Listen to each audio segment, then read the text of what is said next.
महाबाहो निगृहीतानि सर्वशः इन्द्रियाणीन्द्रियार्थेभ्य तस्य प्रज्ञा प्रतिष्ठिता।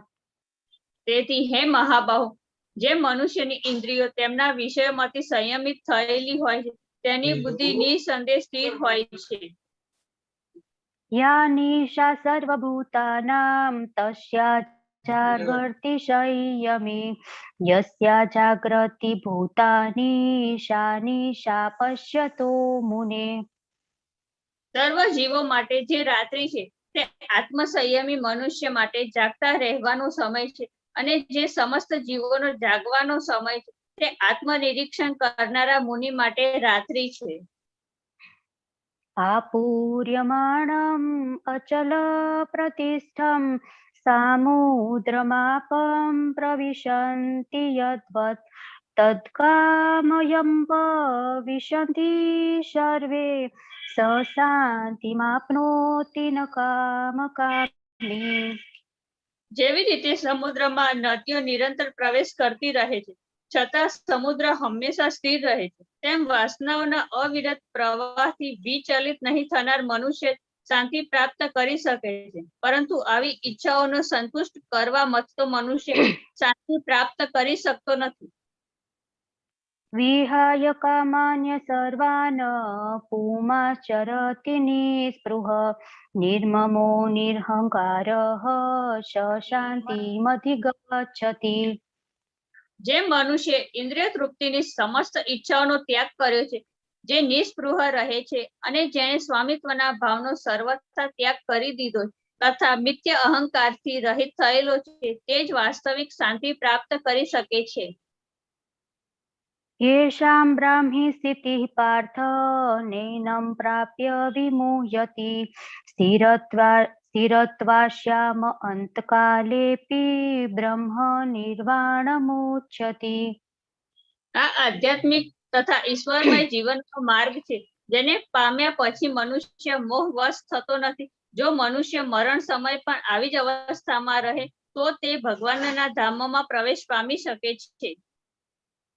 ओम तत्सत इति श्रीमद्भगवद्गीतासु उपनिषत्सु ब्रह्म विद्यायां योगशास्त्रे श्रीकृष्ण अर्जुन संवादे सांख्य योग नाम द्वितीय अध्यायः श्रीकृष्णार्पणम् अस्तु। हरे कृष्णा कृष्णा कृष्णा हरे हरे, हरे राम राम राम हरे हरे। हरे कृष्णा। હરે કૃષ્ણ. હરે કૃષ્ણ. હરે કૃષ્ણ. માતાજી. Hare Krishna everyone. Hare Hare Krishna. Krishna. Hare Krishna. Hare Krishna. Thank you so much Khushbu Mataji. Hare Krishna પ્રભુજી. પઠન થયું અને ખૂબ સરસ અનુવાદનું પઠન સેવા આપવા બદલ તમારો બંનેનો ખૂબ ખૂબ આભાર. અને આ જ રીતના ભવિષ્યમાં પણ સેવા આપતા રહો. હરે કૃષ્ણ. બીજાને પ્રેરણા આપો એ સેવા માટે. આજે આપણે જોઈશું કે ભગવાનની સેવામાં નાનું પણ કંઈ પણ આપણે કરી શકીએ, નાની એવી સેવા પણ તો ભગવાન એ નોટ કરે છે, ભગવાન યાદ રાખે છે. આપણને એમ થાય કે આટલી નાની એવી સેવાથી શું ફરક પડે એમ, ના, ભગવાન છે એ તો યાદ રાખે છે નાની એવી. ગુરુનાથ પ્રભુ કૃષ્ણ પ્રભુ ના પ્રાણ શું હાલતું હવે. હરે કૃષ્ણ. હરે કૃષ્ણ. હરે કૃષ્ણ. મારો વોઇસ ક્લિયર છે ને? હા, થોડો કટ. હરે કૃષ્ણ પ્રભુજી. હવે બરાબર છે પ્રભુજી. હરે કૃષ્ણ પ્રભુજી. ઓકે, હવે બરાબર છે ને? હા, બરાબર. હરે કૃષ્ણ. હરે કૃષ્ણ. રાજ પ્રભુ. હરે કૃષ્ણ. હરે કૃષ્ણ ભાવના માતાજી. હરે કૃષ્ણ બધા આજે શ્લોક પઠન હરે કૃષ્ણ પ્રભુજી. હરે કૃષ્ણ. હરે કૃષ્ણ મોનિકા માતાજી, મૃદુલા ભટ્ટ માતાજી, વમન પ્રભુ, એડવોકેટ સંગીતા માતાજી, અમિતા માતાજી, આશીષ પ્રભુ, ભાવેશ પ્રભુ, આશા માતાજી, ભાવનાબેન, ભૂપેન્દ્ર પટેલ પ્રભુ, વૃંદા માતાજી. Hare Krishna. Hare Krishna. Hare Krishna. Doctor Mehul Vasava Prabhu, thank you so much for joining. Jagruti Mataji. Hare Krishna. Kirit Kumar પ્રભુ, કૃષ્ણા માતાજી, કૃપા માતાજી, ખમ્મા માતાજી, લલિત કુમાર વેદ પ્રભુ, હરે કૃષ્ણ. લલિત કુમાર વેદ પ્રભુ, હરે કૃષ્ણ પ્રભુજી. હરે Krishna. Thank you for joining પ્રભુ, થેન્ક યુ. રશ્મિ દેસાઈ માતાજી, વેલકમ. હરે કૃષ્ણ. હરે કૃષ્ણ પ્રભુજી. હરે કૃષ્ણ. હરે કૃષ્ણ. પ્રદીપ ચુડાસમા, નિકુંજ રાણા પ્રભુ, મોનિકા માતાજી, મીનાબેન રાવલ, હરે કૃષ્ણ. મહેશ પ્રભુ, લુણાગરિયા પુનિતા માતાજી, બધાનો ખૂબ ખૂબ આભાર. શ્લોક પઠનમાં જોઈન થવા માટે હું તમારા બધાનું હૃદયથી સ્વાગત કરું છું, વેલકમ કરું છું. 18 દિવસના જે મહાયજ્ઞમાં આજનો અધ્યાય ખૂબ ઇમ્પોર્ટન્ટ છે. પ્લીઝ મ્યુટ કરજો તમે બધા. હરે કૃષ્ણ. હરે કૃષ્ણ. હા હા.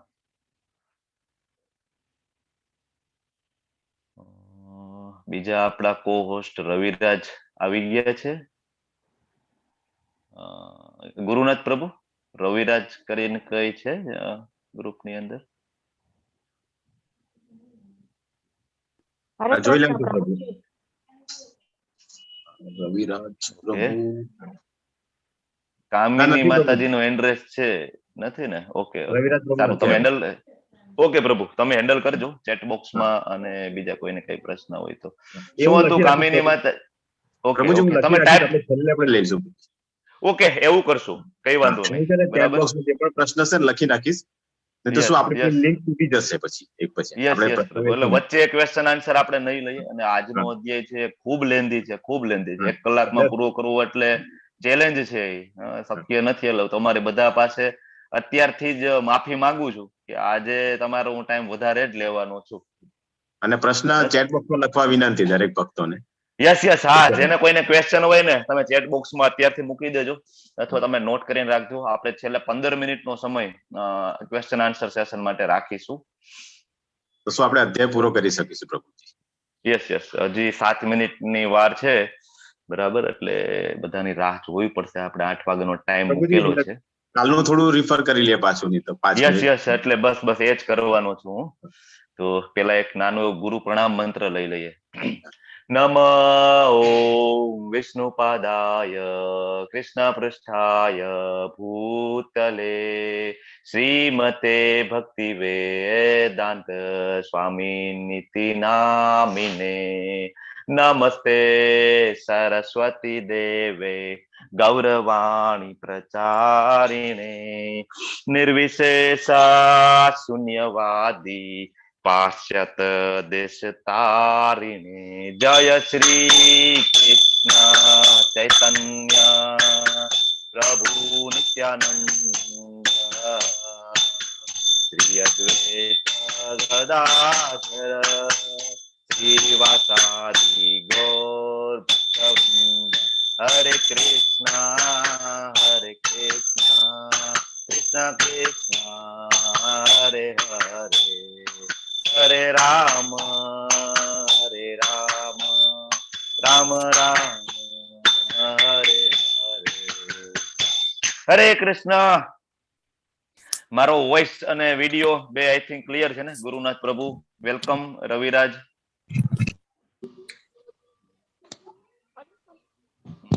હરે કૃષ્ણ પ્રભુ. હરે કૃષ્ણ. ઓકે, રવિરાજ ને કોસ્ટ બનાવી દઈએ છીએ. આવી ગયા છે રવિરાજ પંડ્યા આપણી સાથે. હરે કૃષ્ણ બેટા. ઓકે, ગયા કાલનું ચેપ્ટર નું નામ શું હતું? હેન્ડ રેસ કરજો તમે, ડાયરેક્ટ અનમ્યુટ કરીને નહીં બોલતા, નહીતર ક્યોસ થઈ જશે. કોઈનું મને ખબર નહીં પડે કોને આન્સર આપ્યો કોને નથી આપ્યો. એટલે તમે હેન્ડ રેસ કરો. ગઈકાલના ચેપ્ટર નું નામ શું હતું? ચલો. ઓકે, કોઈક નવા? યસ યસ, ખુશ કરીને કોઈક છે. બોલો ખુશ પ્રભુ. કુરુક્ષેત્રની યુદ્ધભૂમિ પર સૈન્ય નિરીક્ષણ. ઓકે, માતાજી છો. ઓકે, કુરુક્ષેત્રની યુદ્ધભૂમિ પર સૈન્ય નિરીક્ષણ. એક્ઝેક્ટલી માતાજી, થેન્ક યુ. ઓકે, ગઈકાલના ચેપ્ટર ની અંદર અર્જુનજીના ન લડવાના 5 કારણો હતા. બરાબર, અથવા અર્જુનજીના વિષાદમાં પડવાના 5 કારણો હતા. કોણ કહેશે મને? હરે કૃષ્ણ. તમે મ્યુટ રાખજો પ્લીઝ. તમે હેન્ડ રેસ કરજો. આપણને મ્યુટ રાખજો. રવિરાજ પંડ્યા તમે હેન્ડલ કરજો. બધાને મ્યુટ રાખજો. હેન્ડ રેસ કરો. હું એને જ આન્સર ક્વેશ્ચન પૂછું છું. Answer okay. યસ આશીષ પ્રભુ, યુ કેન અનમ્યુટ યોરસેલ્ફ. 5 કારણો બોલો. ચલો, કયા 5 કારણ હતા? અર્જુનજીને એવું લાગતું હતું કે ભાઈ નથી યુદ્ધ કરવું. બોલો. પ્રભુજી, એક કરુણા હતું. બરાબર છે. એક્ઝેક્ટલી. પાપ હતું. બરાબર છે. ત્રીજું અનિશ્ચિતતા હતી. બરાબર છે. પછી એમાં આનંદ ન હતો. આનંદ ના હતો. અને કૌટુંબિક જે રિલેશન કે પરંપરા હોય એ ભંગાતી હતી. પરંપરાઓ. એક્ઝેક્ટલી. ખૂબ સરસ. હરી બોલ. મતલબ હું અહીંથી સમજાવું છું એ થોડું ઘણું સમજાય છે બધાને, વાંધો નથી. એક્ઝેક્ટલી. ખૂબ સરસ. પછી કાલનો અધ્યાયનો પહેલો શ્લોક, એમાં ધર્મક્ષેત્ર કીધું હતું, કુરુક્ષેત્ર ને. હવે ત્યાં તો જ્યાં યુદ્ધ થવાનું હતું, બરાબર, કેટલા અસંખ્ય માણસો મૃત્યુ પામવાના હતા, છતાં ભગવદ્ ગીતાની શરૂઆત છે ધર્મક્ષેત્રથી થાય છે. એનું કારણ શું હતું? કોણ કહેશે મને? હરે કૃષ્ણ. હરે કૃષ્ણ. ઓકે, મહેશ બાંભવા પ્રભુ, બોલો બોલો. હરે કૃષ્ણ. હરે કૃષ્ણ પ્રભુ.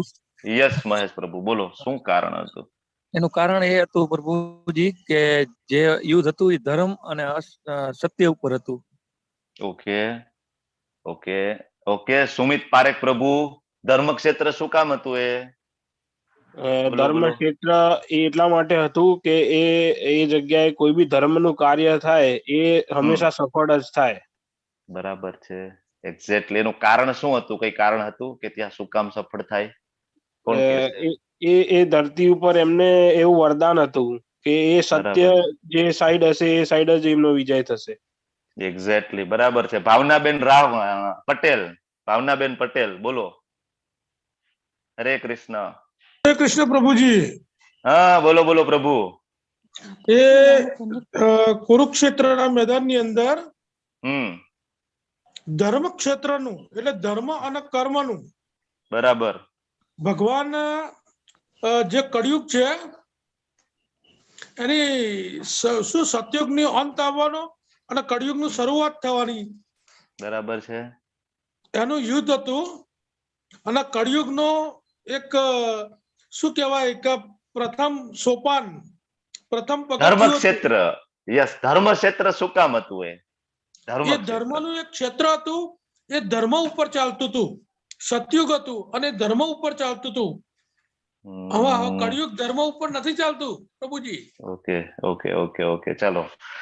ઓકે, નેક્સ્ટ રાજ એન્ટરપ્રાઇઝ. રાજ પ્રભુ, બોલો. શું એડ કરવા માંગો છો? રાજ પ્રભુ. ઓકે, રાજ પ્રભુ અનમ્યુટ કરી શકો છો. હરે કૃષ્ણ પ્રભુજી. ફટાફટ. યસ યસ, બોલો બોલો. ધર્મક્ષેત્ર એટલે એના માટે હતું કે યુદ્ધ હતું એ અધર્મ અને અનીતિ વચમાં હતું. બરાબર. એના સામે વિજય મેળવવાનો હતો. Okay okay okay. Thank you so much. બધાએ સરસ રીતના ભાગ લીધો કે રિકેપ ની અંદર, રિવિઝન ની અંદર. તમારો ખૂબ ખૂબ આભાર. હવે તમે બધા હેન્ડ ડાઉન કરી દેજો. બરાબર. તો ફરીથી બધાનું સ્વાગત કરું છું. વેલકમ ભરતભાઈ પંડ્યા અને જે કઈ પછીથી જોઈન થયા છે મને વિડીયોમાં દેખાણા. હરે કૃષ્ણ. હરે કૃષ્ણ. હરે કૃષ્ણ. હરે કૃષ્ણ. બધાનું ઉમળકા ભેર સ્વાગત કરું છું. તમારો બધાનો ખૂબ ખૂબ આભાર. તમે જોઈન થયા છો. ખૂબ જ કહેવાય સંતો અને ભક્તોના આશીર્વાદ હોય તો જ આ તમને કહેવાય કે મોકો મળે ભગવદ્ ગીતા જાણવાનો. આપણી ગુજરાતની પોપ્યુલેશન ઓલમોસ્ટ 6 કરોડ ઉપર છે. એમાંથી અત્યારે આપણે ભગવદ્ ગીતા શીખવા સમજવા માટે 93% છીએ. બરાબર. એટલે તો જ શક્ય બને. સુકૃતિઓ, પૂર્વજન્મની સુકૃતિઓ હોય. સુકૃતિ અને દુષ્કૃતિ આગળ આવશે. બરાબર. તમે ચિંતા નહીં કરતા કે કેવા શબ્દ અમુક આવે છે સમજાતા નથી. બધા જ શબ્દ આગળ ક્લેરિફાઈ થશે.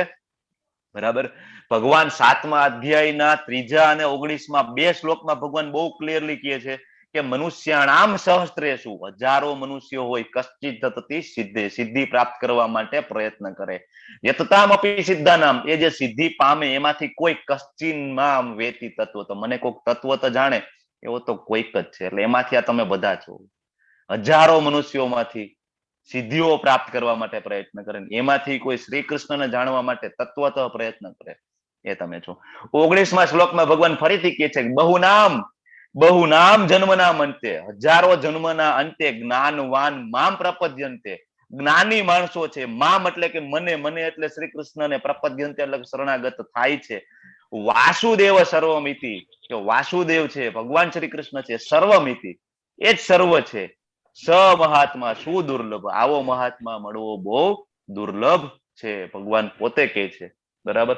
એટલે ભગવદ્ ગીતાના કોર્સની અંદર બહુ ઓછા માણસો ઘણીવાર ઇન્ટરેસ્ટ લે, કારણ કે પૂર્વ જન્મોની સુકૃતિનો હોય, સંતો અને ભક્તોના આશીર્વાદ ન હોય ને ભગવાનની કૃપા ન હોય, એટલે શક્ય બનતું નથી. તો થેન્ક યુ સો મચ.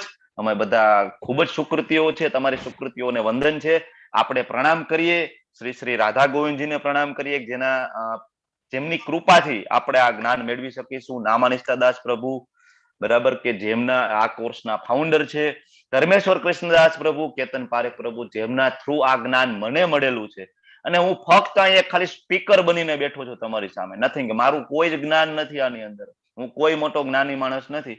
ખાલી હું એક સ્પીકર, લાઉડ સ્પીકર બનીને બેઠો છું, અને એ જે જ્ઞાન છે એ આ લાઉડ સ્પીકર થ્રુ તમને કન્વે કરવાની કોશિશ કરું છું. બાકી મારી કોઈ યોગ્યતા નથી.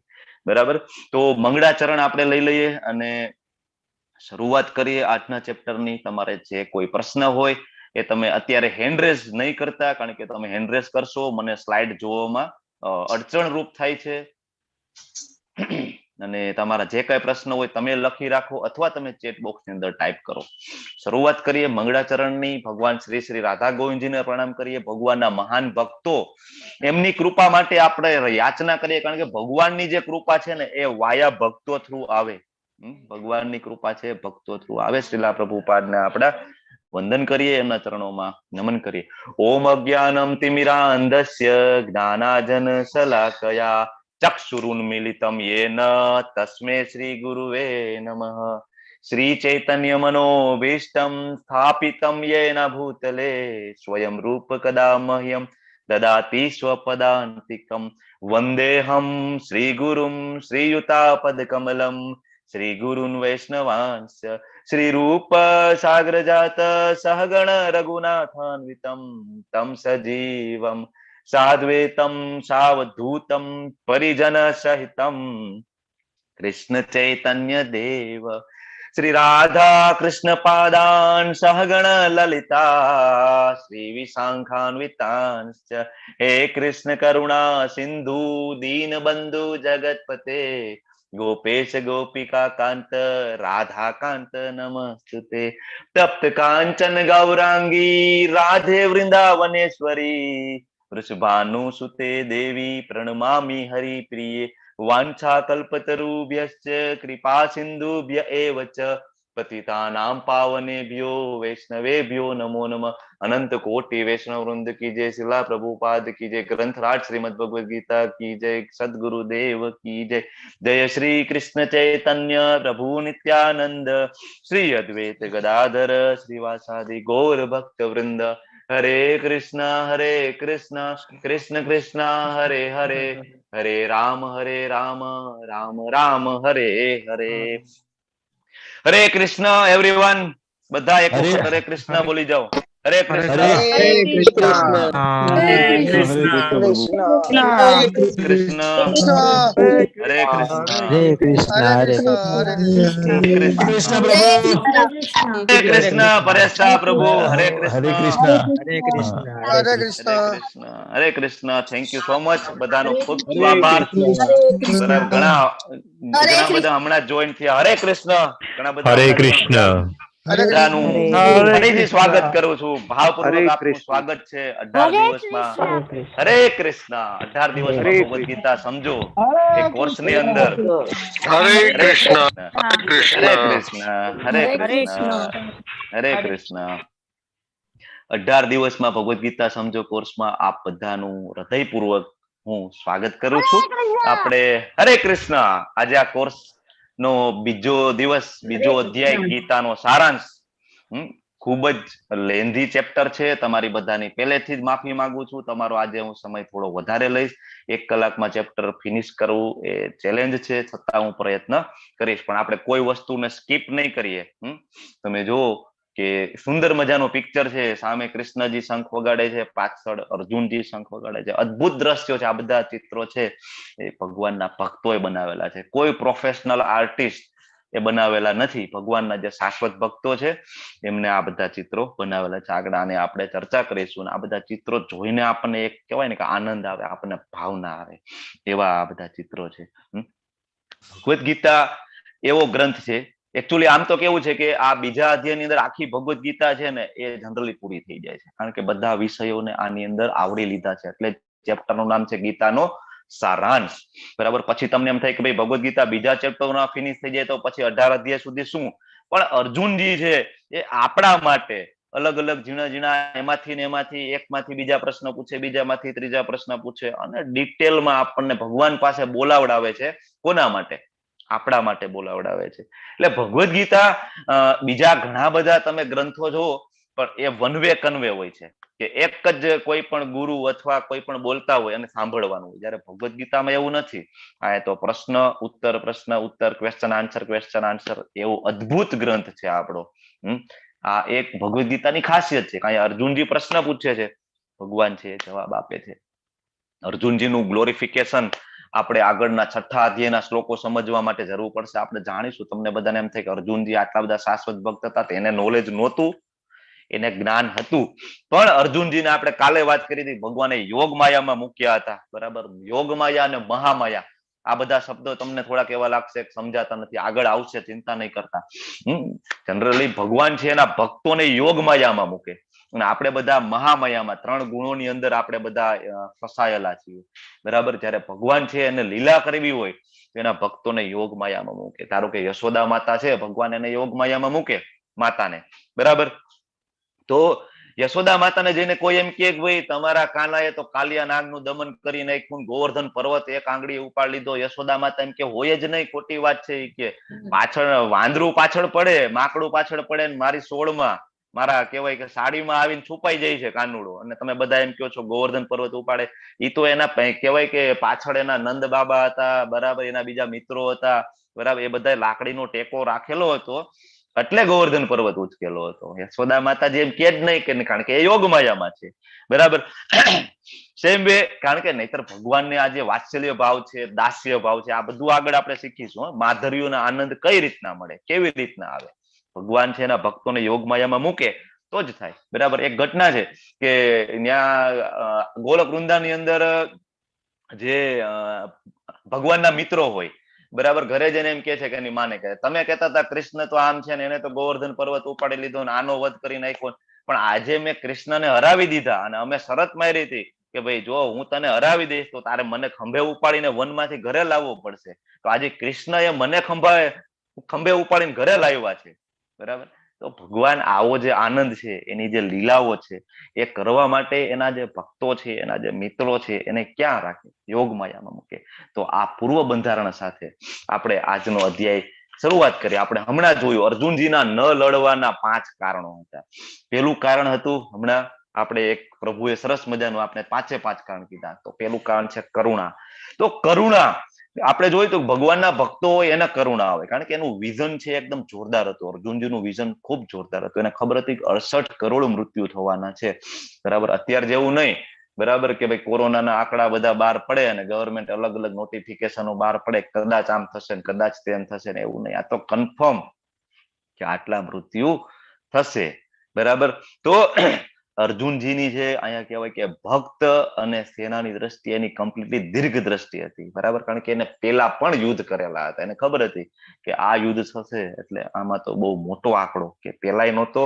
બરાબર. ન ભૂતો ન ભવિષ્ય હતી, એટલા બધા મૃત્યુ થશે.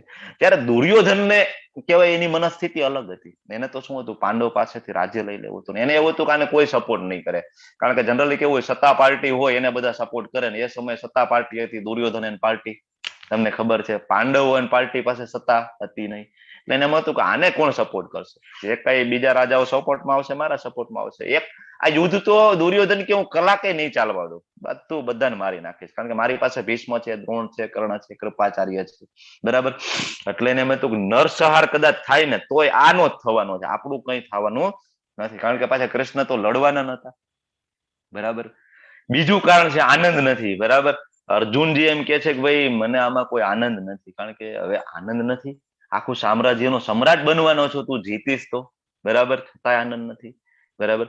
હવે સમ્રાટ એટલે કેવું, એ સમયે એવું નતું કે એક રાજા, સમ્રાટ એટલે બધા રાજાઓની ઉપર એક સમ્રાટ હોય, આખા પૃથ્વી ઉપર એનું સામ્રાજ્ય હોય, એવી સમ્રાટ, બરાબર. મેં કાલે વાત કરી હતી કે આપણે 100 વાર જગ્યા હોય એના માટે અહીંયા અત્યારે ગળા કપાઈ જતા હોય, અને અહીંયા તો આખું સમ્રાટ બનવાના છે, છતાં એને એ સમયે કરુણા આવે છે, એમ કે છે કે ભાઈ આમાં કઈ આનંદ નથી. વિચાર કરો, એનો જે થોટ પ્રોસેસ છે તમે વિચાર કરો, બરાબર.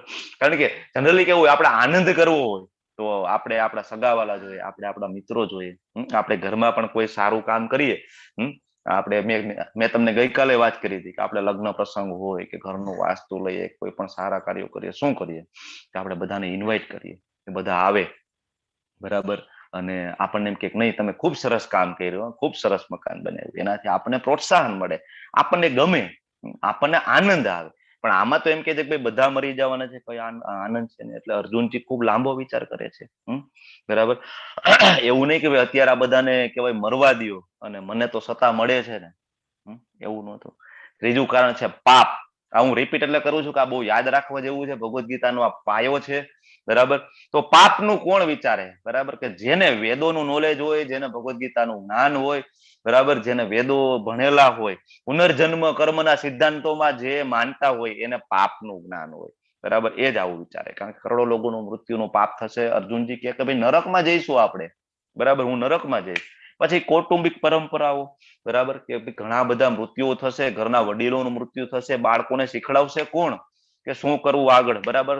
નવા રિવાજો બધા કહેવાય પરંપરાઓ કોણ આગળ વધારશે, વર્ણશંકર બધી પ્રજાઓ એવી ઉત્પન્ન થશે કે જે વેદો અને શાસ્ત્રોમાં માનતી જ નહીં હોય, આવી પ્રજાઓ ઉત્પન્ન થશે. અને છેલ્લું કારણ આજના અધ્યાયમાં આવશે 6થા શ્લોકમાં, અનિશ્ચિતતા. કે ઘણી વાર આપણી પાસે 5 રસ્તા હોય, ઘણી વાર તો 5 નહીં કેટલાય બધા રસ્તા હોય કે આમ જવું, આમ જવું, તેમ જવું, બરાબર. રોજ આપણા અત્યારે ભૌતિક જીવનમાં આવા ઘણા બધા પ્રશ્ન આવતા, આર્થિક પ્રશ્ન આવે, સામાજિક પ્રશ્ન આવે, ઘણી બીમારી. હમણાં તો આપણે કોરોનામાં મૃત્યુ દેખાય સાક્ષાત આપણને, હમણાં થોડાક મહિના પહેલા જ, અને અત્યારે ત્રીજી લહેર આવું બધા કરે છે, સામે આપણે મૃત્યુ દેખાય, શું કરશું, અનિશ્ચિતતા. પણ અર્જુનને કે ખબર હતી કે અઘરું છે, આગળ આટલા બધા મૃત્યુ થશે, બરાબર. તો આ જે અધ્યાય છે, બીજો અધ્યાય, આપણે 5 ખંડની અંદર આપણે વેચી શકીએ, સાંખ્ય યોગ. હરે કૃષ્ણ. તો 5 ખંડની અંદર વેચી શકીશું. આને સાંખ્ય યોગ પણ કહેવામાં આવે છે. સાંખ્ય યોગ એટલે જ્ઞાન યોગ થાય એક અર્થ એનો. સાંખ્ય એટલે શું કે એક ધારો કે છોડ છે, એના મૂળમાં ધારો કે પાણી પીવડાવો, બરાબર, પછી છોડને તમે પાણી પીવડાવો અને એમાં ફળ આવે ને એના પાંદડા આવે ને મૂળ વધે, આ જે જ્ઞાન છે એ સાંખ્ય છે. પણ એના મૂળમાં પાણી રેડવું ને એ ભક્તિ છે, આગળ આવશે, બરાબર. તો આ જે ચેપ્ટર છે બીજું હતી, એમાં પેલા 1 થી 10 શ્લોક છે, એમાં અર્જુન છે એનું ગિયર ચેન્જ કરે છે. અત્યાર સુધી તો ભગવાનના મિત્ર હતા, ભગવાનને કહે છે કે તમે રથ સેનાની વચ્ચે લઈ લો, પણ હવે આગળ 1 થી 10 શ્લોકની અંદર શરણાગતિ સ્વીકારી લેશે કે નહીં ભગવાન, હું તમારી શરણાગતિ આવી ગયો છું, તમને જે મારા માટે જે શ્રેયસ્કર હોય ને એ મને કહો, બરાબર. પછી 11 થી 30 શ્લોક આગળના આવશે, એમાં અર્જુનનો જે પેલો પ્રશ્ન કરુણા, હમણાં આપણે આ જોઈ છે, એનો જવાબ આપશે ભગવાન, આત્માનું જ્ઞાન આપશે ને મોસ્ટ ઇમ્પોર્ટન્ટ જ્ઞાન છે. આધ્યાત્મિક જગતનું કહેવાય પ્રથમ પગથિયું તમને એ ખબર હોવી જોઈએ કે આપણે શરીર નથી, આપણે આત્મા છીએ. કારણ કે પાયો મજબૂત હોય તો માથે તમે ગમે એટલી ઇમારત મૂકી શકો. તો આધ્યાત્મિક જ્ઞાન, સ્પિરિચ્યુઅલ નોલેજ નો આ પાયો છે કે આપણે આત્મા છીએ. એ ભગવાન 11 થી 30 શ્લોક એના માટે ઉપયોગ કરશે. 31 થી 37 શ્લોક છે એ ભગવાન આનંદ નથી, અર્જુનનો જે પ્રશ્ન છે કારણ છે એનો જવાબ આપશે. એમાં ભગવાન છે સકામ કર્મ વિશે કહેશે. 38 થી 53 શ્લોક આવશે, એમાં ભગવાન નિષ્કામ કર્મની વ્યાખ્યા આપશે, બરાબર. અને 54 થી 72 શ્લોક છે, એમાં ભગવાન છે અનિશ્ચિતતા માટેનો જવાબ આપશે, અને સ્થિત મુનિ કોને કહેવાય, બરાબર, એનો આપણને જવાબ આપશે. તો આ અધ્યાયની અંદર જનરલી બધા પ્રશ્નોના જવાબ છે ભગવાન ટુ ધ પોઈન્ટ આપશે. 5 આના કહેવાય અર્જુનના જે કઈક પ્રશ્નો કારણો છે એના જવાબ ટુ ધ પોઈન્ટ આપશે. જનરલી સાચા ગુરુ કોણ કહેવાય, સારો ટીચર કોને કહેવાય, ટુ ધ પોઈન્ટ જવાબ આપે. એટલે એક્ઝેક્ટલી હવે આપણી યાત્રા શરૂ થાય છે. મેં તમને ગઈકાલે કીધું હતું, પહેલું ચેપ્ટર છે એમાં તો ખાલી કોઈ ફિલોસોફી નથી, ખાલી એક સ્ટેજ સેટ થાય છે, એક પાયો તૈયાર થાય છે, બરાબર. પણ ધારો કે કોઈ મૂવીમાં તમે જાઓ અને ઇન્ટરવલમાં તમે જાઓ તો ઘણી વાર ખબર જ ના પડે કે આગળ શું થઈ ગયું. એમાં સસ્પેન્સ મૂવી હોય તમને બિલકુલ ના ખબર પડે. સેમ આમાં એવું જ છે, પહેલેથી જ જાણવું પડે કઈ રીતના ભગવદ્ ગીતા ચાલુ થઈ. એટલે જે કોઈ ગઈકાલે નહોતા, બરાબર, આ ચેપ્ટર ની અંદર, પહેલા ચેપ્ટર ની અંદર, એનો લિંક મેં વોટ્સએપ ગ્રુપ ની અંદર મૂકી દીધી છે. તમે એમાં જઈ અને આખું ચેપ્ટર એક વખત રિવાઇન્ડ કરી લેજો, એક વખત જોઈ લેજો, બરાબર. હવે આપણે જોશું ભગવાન કોણ છે, બરાબર. ભગવાન ને અનુભૂતિ કરવાના જે કહેવાય કે 3 તબક્કા છે, બ્રહ્મ, પરમાત્મા અને ભગવાન. શ્રીમદ ભાગવતમમાં આવે છે, બરાબર, અને આગળ આવશે, બરાબર. તો ભગવાન કોણ છે? ભગવાનને અનુભવવાના જે કહેવાય 3 તબક્કા છે, એમાંથી પહેલો તબક્કો છે બ્રહ્મ. બ્રહ્મ એટલે કે પ્રકાશ, બરાબર. ઘણા બધા એવો આખો એક વર્ગ છે કે જે ખાલી પ્રકાશની પૂજા કરે છે, બ્રહ્મની પૂજા કરે છે, એવું માને છે કે બ્રહ્મ એ જ છે, ભગવાન છે નહીં, ભગવાનનું કોઈ સ્વરૂપ નથી, એ આ બ્રહ્મમાં માને છે, બરાબર. પણ એ ભગવાનનો આંશિક સાક્ષાત્કાર છે, આગળ જોઈશું આપણે. પછી બીજું પરમાત્મા. પરમાત્મા ક્યાં છે? તો કે દરેક વ્યક્તિના નહીં, દરેક વ્યક્તિ, દરેક જીવ, બરાબર, દરેક પશુ, દરેક પક્ષી, દરેક વનસ્પતિઓ, દરેકના હૃદયમાં બિરાજતા જે ભગવાનનું લોકેલાય સ્વરૂપ છે, એ કોણ છે? એ પરમાત્મા છે. ઓકે, હૃદયમાં બેસીને પરમાત્મા શું કરે છે? 2 કામ કરે છે, બરાબર, અનુમંતા અને ઉપદ્રષ્ટા, સાક્ષી પૂરે અને તમને પરમિશન આપે. અને ત્રીજું, બરાબર, તમને એમ થાય કે જનરલી હું કોઈ ખોટું કામ કરી લઉં, મને કોણ જોવાનું છે? પણ પરમાત્મા હૃદયમાં બેઠા છે. સેમ એવી વસ્તુ છે કે તમને એમ થાય કે હું વેહિકલ લઈને નીકળી જાઉં, બરાબર. જનરલી આપણા દેશના પ્રધાનમંત્રી છે તો દિલ્હી બેઠા છે, એને શું ખબર છે, બરાબર. મને રૂલ્સ તોડવા દો, તમે અહીંથી નીકળી જાઓ, 4 રસ્તે જાઓ, તરત તમે કહેવાય સિગ્નલ તોડો, તરત તમારું ચલણ ફાટે. તો એ જે એના અધિકારીઓ છે શું છે? પીએમ ની આખી ચેન છે, લોકલાઇઝ છે, બરાબર. અલ્ટિમેટલી એનો હોલ્ટ છે ને, બરાબર. તો સેમ વે પરમાત્મા છે એ ભગવાનનું લોકલાઇઝ સ્વરૂપ છે, આપણા હૃદયમાં બિરાજમાન છે, આપણી દરેક ગતિવિધિઓ ઉપર એનું ધ્યાન છે. આપણે સમજવું, ક્યારેક બરાબર ખરાબ કામ કરતું હોય કોઈ, તો યાદ રાખવું કે પરમાત્મા જોવે છે, બીજું કોઈ જોવે કે ના જોવે. આગળ આવશે, આ પરમાત્મા હૃદયમાં બિરાજે છે, એ ભગવદ્ ગીતામાં આવશે. અને ત્રીજું, ભગવાનનું સ્વરૂપ શ્યામ સુંદર મુરલી મનોહર. જો કેટલું સુંદર સ્વરૂપ છે, આપણે જોઈને આનંદ થાય. હંમેશા ભગવાન આ સ્વરૂપની અંદર ગોલોક વૃંદાવનની અંદર બિરાજતા હોય છે. તમને એમ થાય હંમેશા ગોલોક ધામની અંદર ભગવાન બિરાજે છે, તો અહીંયા જે લોકલાઇઝ સ્વરૂપ છે એ કોણ? બરાબર. તો લેવલ 2 માં તમે આવશો, ત્યાં તમને ઈશોપનિષદ ભણાવવામાં આવશે. ઈશોપનિષદનો પહેલો શ્લોક છે, ઓમ પૂર્ણમદમ પૂર્ણમિદમ પૂર્ણાત પૂર્ણમુદચ્યતે પૂર્ણસ્ય પૂર્ણમાદાય પૂર્ણમેવાવશિષ્યતે. બરાબર. કે ભગવાન છે એ પૂર્ણ છે, ભગવાનની અંદરથી આવતું પણ બધું પૂર્ણ છે, બરાબર. ભગવાનના જેટલા એક્સપાન્શન થાય છે, ભગવાનના જેટલા અવતારો છે, શ્રીમદ ભગવદ્ ગીતાનો પહેલો સ્કંદ અને 3જો અધ્યાય વાંચો, બહુ ક્લેરિટી આવે ભગવાન કૃષ્ણ વિશે તમને, બરાબર. કે એમાંથી જે અવતારો કયા કયા અવતારો છે, એકદમ તમારો કન્સેપ્ટ છે ક્લિયર થાય. આ ભગવાનના જે 3 તબક્કા છે, બરાબર, અનુભૂતિના, સાક્ષાત્કારના, એ ખૂબ જ ઇમ્પોર્ટન્ટ છે. અને આ મગજમાં એકદમ ક્લિયર થઈ જવા જોઈએ કે બ્રહ્મ છે એ ભગવાનનું તેજ છે, ભગવાનનું બોડીલી ઇફલ્જન્સ છે, પરમાત્મા છે ભગવાનનું લોકેલાઇઝ સ્વરૂપ છે. ઘણા બધા પરમાત્માની પૂજા કરતા હોય છે, ખાલી પરમાત્મા, એમ કે ભાઈ પરમાત્મા એ જ બધું છે, બરાબર. પણ પરમાત્મા એ લોકેલાઇઝ સ્વરૂપ છે અને ભગવાન છે એ શ્યામ સુંદર મુરલીધર સ્વરૂપ છે, બરાબર. આગળ આવશે. પછી આ ત્રણેયની સરખામણી સૂર્યપ્રકાશ સાથે કરેલી છે કે ભાઈ સૂર્યપ્રકાશ છે એ શું છે? તો કે તેજ છે, બરાબર. હવે ઘણા એમ કે ભાઈ એ જ બધું છે, તો એ તો ખોટું પડે. અહીંયા જનરલી માયાવાદીઓ હોય છે, તમને ખબર છે, એક આખો વર્ગ છે, એ એવું માને કે બ્રહ્મમાં ભળી જવું એટલે કે તેજમાં ભળી જવું, બરાબર.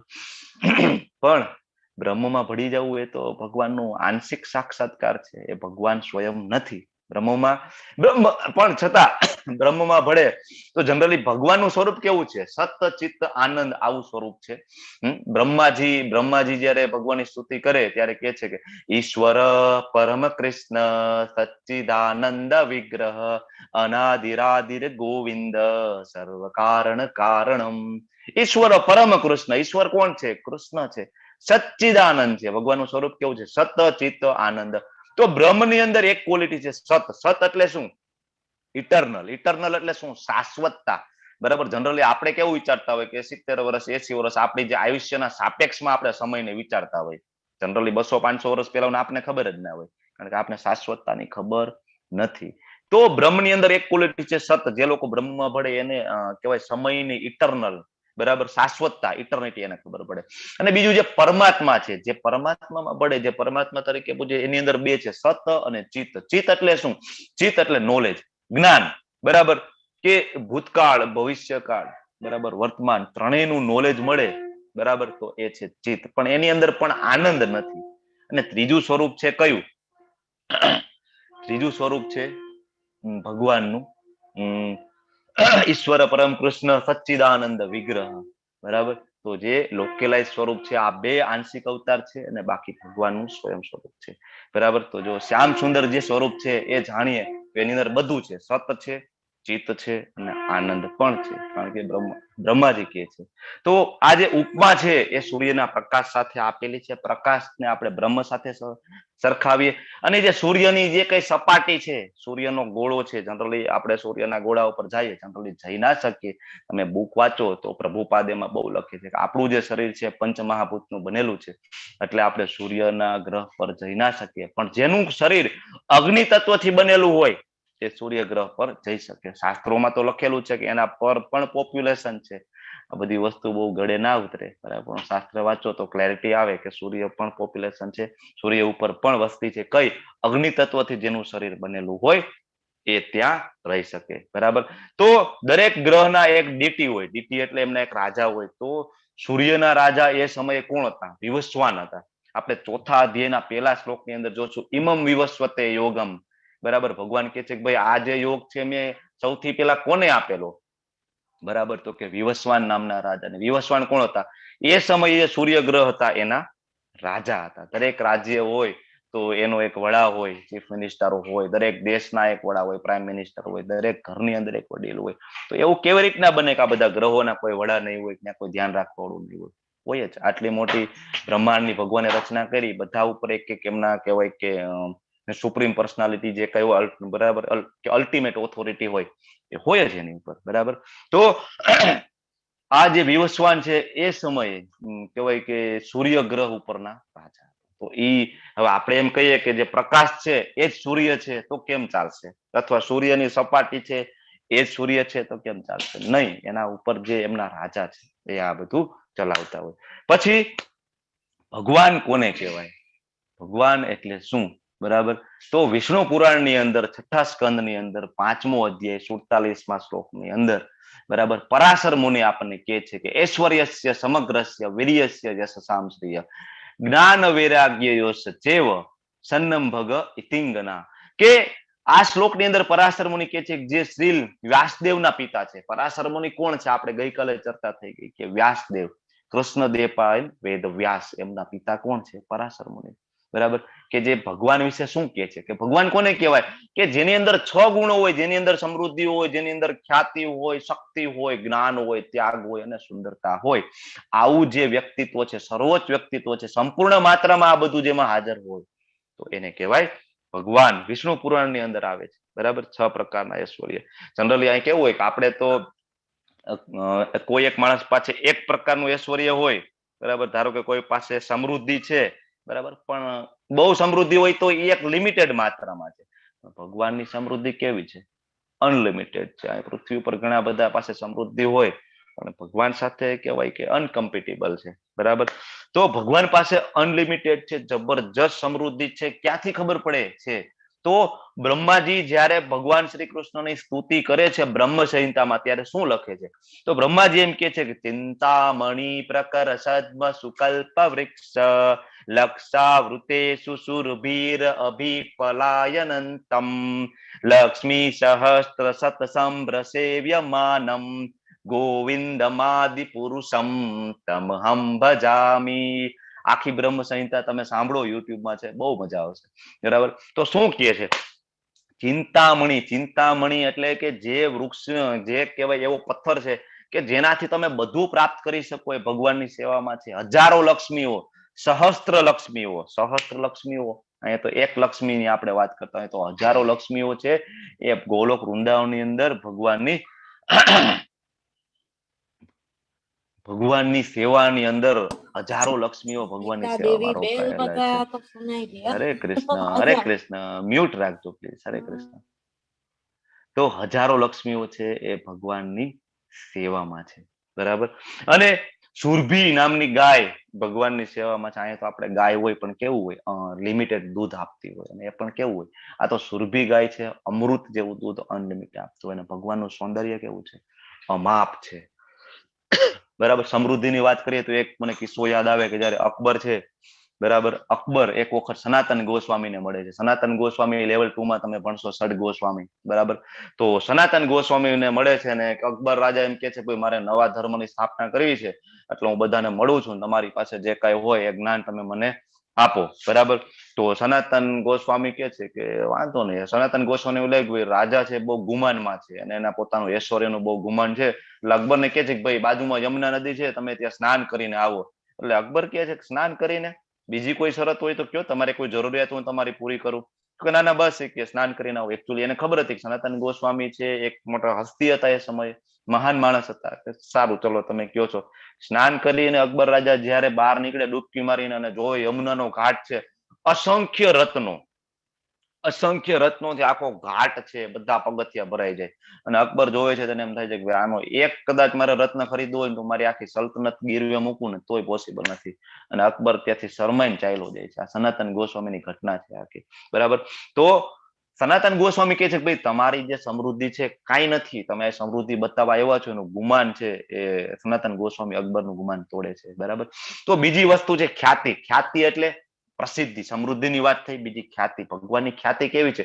ભગવાનની ખ્યાતિ યુગો યુગો સુધી, તમે આગળ જોશો ચોથા અધ્યાયમાં આવશે, યુગો યુગો સુધી એનું સમૃદ્ધિ, એની જે કઈ ખ્યાતિ છે, બરાબર, એ ચાલે છે. બાકી આપણી ખ્યાતિ કેટલી ચાલે? 100 વર્ષ, 200 વર્ષ, 300 વર્ષ, બરાબર, પછી બોલાઈ જાય. ત્યારે ભગવાનની ખ્યાતિ, ભગવાન તો ચોરી કરે ને, બરાબર, તો એ માખણ ચોરે. એના ગીતો ગાઈને માણસો અત્યારે લાખોપતિ થઈ જાય છે, બરાબર. ભગવાનની એવી ખ્યાતિ છે. પછી શક્તિ. ભગવાનની શક્તિ કેવી છે? અનપેરેલલ. ભગવાન 7 વર્ષની ઉંમરે ટટલી આંગળી ઉપર ગોવર્ધન પર્વત ઉપાડે, પૂતનાનો વધ કરે, બરાબર. તો આ ભગવાનની શક્તિ છે. ભગવાનનું જ્ઞાન બધું તેનામાંથી જ આવે છે. 7મા અધ્યાયમાં આપણે જોઈશું કે આપણને એમ થાય કે ભાઈ હું ડોક્ટર છું, હું એન્જિનિયર છું, મારે તો મેં બહુ મહેનત કરી ભાઈ ત્યારે આ બધું થયું છે. નહીં, આ જ્ઞાન છે ભગવાનની કૃપા હોય ને તો જ પોસિબલ છે. ભગવાન પોતે કહેશે કે મનુષ્યોની અંદર જે સામર્થ્ય છે, જે પૌરુષ છે, એ હું છું. બહુ ક્લિયરલી છે, બરાબર. તો પછી ત્યાગ છે ને એ બહુ ઇમ્પોર્ટન્ટ છે. તમને એમ થાય કે ઐશ્વર્ય, સમૃદ્ધિ, ખ્યાતિ અને સાથે ત્યાગ, બરાબર, આ બે તો મેચ થતું નથી. એમ ઐશ્વર્ય અને ત્યાગ કઈ રીતના? એમ આ ઓલું નથી કે ભાઈ ઓલી લોમડી કહેવાય કે ભાઈ દ્રાક્ષ તો ખાટી છે, એવું નહીં. ત્યાગ એટલે કેવું કે જે જતું કરી શકે ને, બરાબર, એ મોટામાં મોટું ઐશ્વર્ય છે. ભગવાન છે એ વૃંદાવનનો ત્યાગ કરે, વ્રજ છોડે છે, તરત વ્રજ છોડી દે છે, બરાબર. 16,108 ભગવાનને રાણીઓ હોય છતાં સવારમાં બ્રહ્મ મુહૂર્તમાં ઉઠીને દૈનિક કાર્ય કરે, બરાબર. પહેલાના જમાનામાં જો આપણા બાપ દાદા હતા, એમની પાસે ઐશ્વર્ય હતું, એમની પાસે એવું નતું પૈસા રૂપિયા ટકે, એ લોકો સુખી હતા, પણ એમની સાથે ત્યાગની ભાવના હતી. એમની જે લાઈફસ્ટાઈલ એકદમ સિમ્પલ સોબર હતી, કારણ કે ત્યાગની ભાવના હતી, બરાબર. અને છેલ્લું સુંદરતા. ભગવાનનું સ્વરૂપ છે કેવું છે, બરાબર. હમણાં આપણે જોયું ઈશ્વર પરમ કૃષ્ણ સચ્ચિદાનંદ વિગ્રહ અનાદિરાદિર ગોવિંદ સર્વ કારણ, બરાબર. એકદમ સુંદર મનમોહક સ્વરૂપ છે ભગવાનનું, બરાબર. પછી ક્વોલિટી ઓફ ગુરુ. ગુરુની ગુણવત્તા. અત્યાર સુધી ભગવાન કઈ બોલ્યા નહોતા, ખાલી કાલના ચેપ્ટરમાં જો એટલું કીધું તો આપણે વાત થઈ હતી, પણ હવે ભગવાન અત્યાર સુધી સાંભળતા હતા, હવે ભગવાન છે એ બોલવાનું શરૂ કરશે, બરાબર. બાકી જનરલી આપણે હોય, બરાબર, યુદ્ધ કરવા આવે અને આપણે એમ કે ભાઈ તું અત્યારે પ્રશ્ન પૂછે, જો ભલામણ સામે બધા આવી ગયા છે યુદ્ધ કરવા, ભગવાન શાંતિથી સાંભળે છે, બરાબર. અને હવે ભગવાન છે એ બોલે છે અને અહીંથી આપણા ભગવાનની એન્ટ્રી થાય છે. પહેલો શ્લોક 2.2 શ્રી ભગવાન ઉવાચ કુતસ્ત્વા કસ્મલમ ઈદમ વિષમે સમુપસ્થિતમ અનાર્યજુષ્ટમ અસ્વર્ગ્યમ અકીર્તિકરમ અર્જુન. તો શ્રી ભગવાન કહે છે કે મારા પ્રિય અર્જુન, આ મલિનતા મારા મનમાં કેવી રીતે, આ મલિનતા તારા મનમાં કેવી રીતે આવી? તે એવા માણસને યોગ્ય નથી. કુત એટલે કેવી રીતના? કસ્મલમ એટલે કે આ મલિનતા વિષમે સમુપસ્થિત, આવી જે વિકટ પરિસ્થિતિની અંદર અર્જુન હે મારા પ્રિય અર્જુન, આવી મલિનતા તારા મનમાં કેવી રીતના આવી? અનાર્ય, અનાર્ય એટલે કોણ? તો કે જે જીવનનું મૂલ્ય જાણતા હોય એવા મનુષ્યોને કહેવાય અનાર્ય. બરાબર, એને આ વસ્તુ યોગ્ય નથી. શું કામ? તો કે એ ઉચ્ચ લોક તરફ નહીં પરંતુ બદનામી તરફ દોરી જાય છે. અકીર્તિકરમ અર્જુન, ભગવાન કે છે. બરાબર, તો અહીંયા ભગવાન શાંતિથી અર્જુનને સમજાવે છે. પછી આગળ વધીએ અને ખૂબ જ સુંદર શ્લોક છે 2.2. બરાબર, 2.2 શ્લોક આપણે જોયો. પછી 2.7. 2.2 ની અંદર જનરલી શરણાગતિ જ્યારે અર્જુનજી હવે 2.7 માં સ્વીકારે છે. બરાબર, હવે એ ભગવાનને કહે છે કે કાર્પાણ્ય દોષો પહત સ્વભાવ પૃચ્છામિ ત્વામ ધર્મ સમ્મૂઢ ચેતા યત શ્રેયસ્યાત નિશ્ચિતમ બ્રૂહિ તન્મે શિષ્યસ્તે હમ સાધિમામ ત્વામ પ્રપન્નમ. આમાં યત શ્રેય ખૂબ ઇમ્પોર્ટન્ટ શબ્દ છે. શ્રેય એટલે શું? હરે કૃષ્ણ, હેન્ડ રેસ કરો. જૂના જે હશે એને ખ્યાલ હશે. શ્રેય એટલે શું? બોલો, શ્રેય એટલે શું? હરે કૃષ્ણ. સતીશ પટેલ પ્રભુ નો હેન્ડ રેસ થયો છે. હા બોલો સતીશ પટેલ પ્રભુ, શ્રેય એટલે શું? Long term benefit. Long term benefit. અને પ્રેય એટલે શું? પ્રેય એટલે શું? પ્રેય એટલે શું? હરે કૃષ્ણ. હરે કૃષ્ણ. Short term. હા, પરેશ શાહ પ્રભુ, બરાબર છે. શોર્ટ ટર્મ અને લોંગ ટર્મ. રિપીટર ને તો ખ્યાલ જ હશે. બરાબર છે. Thank you so much. તો ભગવાન એમ કીધું ભાઈ આ મલિનતા તારામાં ક્યાંથી આવી? હકીકતે નહીતર યુદ્ધમાં આવી ગયા છીએ. બરાબર, તો બીજો કોઈ માણસ હોય તો શું કે? ગુજરાતીમાં આપણે હોય શું કે હવે ભાઈ હવે અત્યારે લડવામાં ધ્યાન દે, તું અત્યારે આ બધું ક્યાં કરે છે? બરાબર, પણ ભગવાન તો શ્રેષ્ઠ ગુરુ છે. પોઝિટિવ એપ્રોચ થી અર્જુનજીને સમજાવે છે અને જોરદાર શ્લોક છે. આ 7મો શ્લોક છે, એ યાદ રાખવા જેવો શ્લોક છે. બરાબર, મારો પ્રિય શ્લોક છે. ભક્તિ વૃક્ષામાં આ બધા શ્લોકો અમે કંઠસ્થ કરાવીએ છીએ. આ શ્લોકની અંદર અર્જુન છે ને એ શરણાગતિ સ્વીકારે છે. આ શ્લોકના શબ્દ તમને સમજાય કે ના સમજાય, પણ જયારે તમે વિકટ પરિસ્થિતિમાં હોય, જયારે તમને સમજાય કે કઈ રસ્તો મળતો નથી, એ સમયે આ શ્લોકને મોબાઈલમાં પ્લે કરો, સતત તમે સાંભળો, ચોક્કસ તમને આનાથી કંઈક સારું રિઝલ્ટ મળે. એવી કોઈ વ્યક્તિ આવે ને તમને એમાંથી બહાર કાઢે મુશ્કેલીમાંથી. કારણ કે આ બધા શ્લોકો, આ શબ્દોની અંદર મેજિકલ ઇફેક્ટ હોય. બરાબર, ખાલી યાદ રાખો અને બોલો એટલે કામ થઈ જાય. બરાબર, તો કાર્પાણીય દોષો એટલે ભાઈ આવી જે કૃપણતાઓ છે, પહત સ્વભાવ, મારો સ્વભાવ છે એમાં અત્યારે કૃપણતા આવી ગઈ છે. પૃચ્છામી, હું તમને પૂછું છું, ધર્મ સમૂઢ ચેતા, અત્યારે મને ધર્મ અધર્મ વિશે ભગવાન કાંઈ ખબર નથી. મારી ચેતના છે મૂઢ થઈ ગઈ છે. યત શ્રેય એટલે મારા માટે જે શ્રેયસ્કર હોય ભગવાન, મારા માટે લોંગ ટર્મ જે બેનિફિટ હોય, સાત નિશ્ચિતમ બ્રૂહિ, તમે કન્ફર્મ મને કયો, તમને ખબર છે નિશ્ચિતમ બ્રૂહિ, મને કયો, તમે મને કયો. શિષ્યસ્તેહમ, હું તમારો હવે શિષ્ય થાવ છું, સાધી મને ઉપદેશ આપો. મામ ત્વામ પ્રપન્નમ, હું તમારે શરણાગતિ સ્વીકારું છું. ભગવાન હવે હું તમારી શરણાગતિ સ્વીકારું છું. તમે મારા માટે જે શ્રેયસ્કર હોય એ મને કહો. તો શ્રેય એટલે લોંગ ટર્મ બેનિફિટ, પ્રેય એટલે short term benefit. Short term એટલે કેવું? નાનું બાળક હોય, શરદી થઈ હોય છતાં એને આઈસ્ક્રીમ ખાવું હોય કારણ કે એને ભાવતું હોય, એટલે શોર્ટ ટર્મ બેનિફિટ જોતા હોય. ઘણાને એક્ઝામ હોય, બીજા દિવસે વર્લ્ડ કપ હોય, છતાં આખી રાત સુધી વર્લ્ડ કપ જોવે, શોર્ટ ટર્મ બેનિફિટ. અને ઘણા હોય આખી રાત સુધી વાંચે. બરાબર, કારણ કે એને એનું પોતાનું શ્રેય ખબર છે.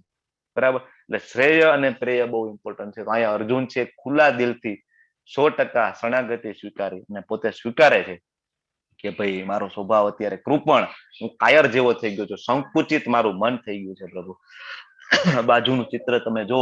બરાબર, જનરલી ભગવાનના ભક્તોએ બનાવેલા આ બધા ચિત્રો છે. આ બધા અંગ્રેજો એ સમયે નાના નાના ભક્તો હતા, મેં તમને કાલે વાત કરી દીધી.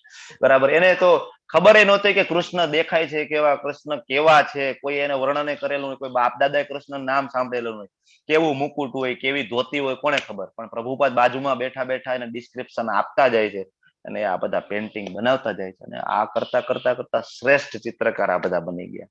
બરાબર, તો હવે હું સંકુચિતતા યુક્ત દુર્બળતાના કારણે મારું કર્તવ્ય ભૂલી ગયો છું અને મનની બધી સ્વસ્થતા ખોઈ બેઠો છું. આવી સ્થિતિમાં હું આપને પૂછી રહ્યો છું કે જે મારા માટે કલ્યાણકારી હોય ને એ ચોક્કસપણે કહેવાની ભગવાન કૃપા કરો. હું હવે આપનો શિષ્ય છું અને આપનો શરણાગત છું, કૃપા કરી અને મને ઉપદેશ આપો. બરાબર, હવે આગળના 10મા શ્લોકમાં તમુવાચ ઋષિકેશ પ્રહસન્નૈવ ભારત. પ્રહસન્નૈવ, ભગવાન સસ્મિત સ્મિત પૂર્વક. ઋષિકેશ, આપણે કાલે ઋષિકેશ નો અર્થ જોયો હતો. બરાબર, ઋષિકેશ એટલે શું? એન્ડ્રેસ કરો ચલો ફટાફટ. ઋષિકેશ એટલે શું? બોલો પૂનમ માતાજી. ઇન્દ્રિયોના સ્વામી. સ્વામી. Okay, thank you. તો ઋષિકેશ પ્રહસન્નીવ ભારત, સ્મિત સાથે ભારત એટલે અર્જુનને કહે છે. મ્યુટ કરજો પ્લીઝ. હરે કૃષ્ણ. સેનિયોર ઉભિયોર મધ્ય, સેનાની વચ્ચે ઉભેલા વિષિદંતમ ઇદમ, કે જે શોકની અંદર શોકગ્રસ્ત, વિષિદંતમ ઇદમ વચ્ચે શોકગ્રસ્ત જે અર્જુન છે એને સ્મિત પૂર્વક બે સેનાની વચ્ચે ઉભેલા છે. અને ભગવાન કૃષ્ણ હવે એને કહે છે, શું કહે છે? બરાબર. હવે આવા કપરા સમયે ભગવાન સ્મિત કરે છે એટલે શું? ભગવાન અર્જુનની મજાક ઉડાવે છે?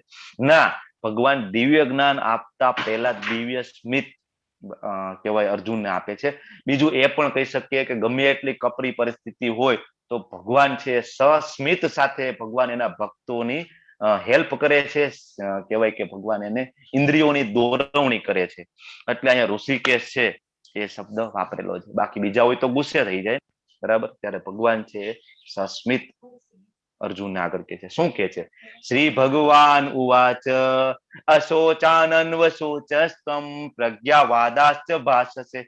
અશોચાનન્વ શોચસ્ત્વમ, જેનો શોક કરવો યોગ્ય નથી એનો તું શોક કરે છો. શોચસ્ત્વમ પ્રજ્ઞાવાદાશ્ચ ભાષસે, આમ તો તું મોટી મોટી વાતો કરે છો, મોટો વિદ્વાન હોય એવી વાતો કરે છો. બરાબર. પણ ગતાસુન, ગત એટલે વહી ગયેલા, અસુન એટલે કે પ્રાણ, કે જે પ્રાણ છે જતા રહ્યા છે, એટલે કે જે મૃત્યુ પામેલા છે. ગતાસુન એટલે જે મૃત છે.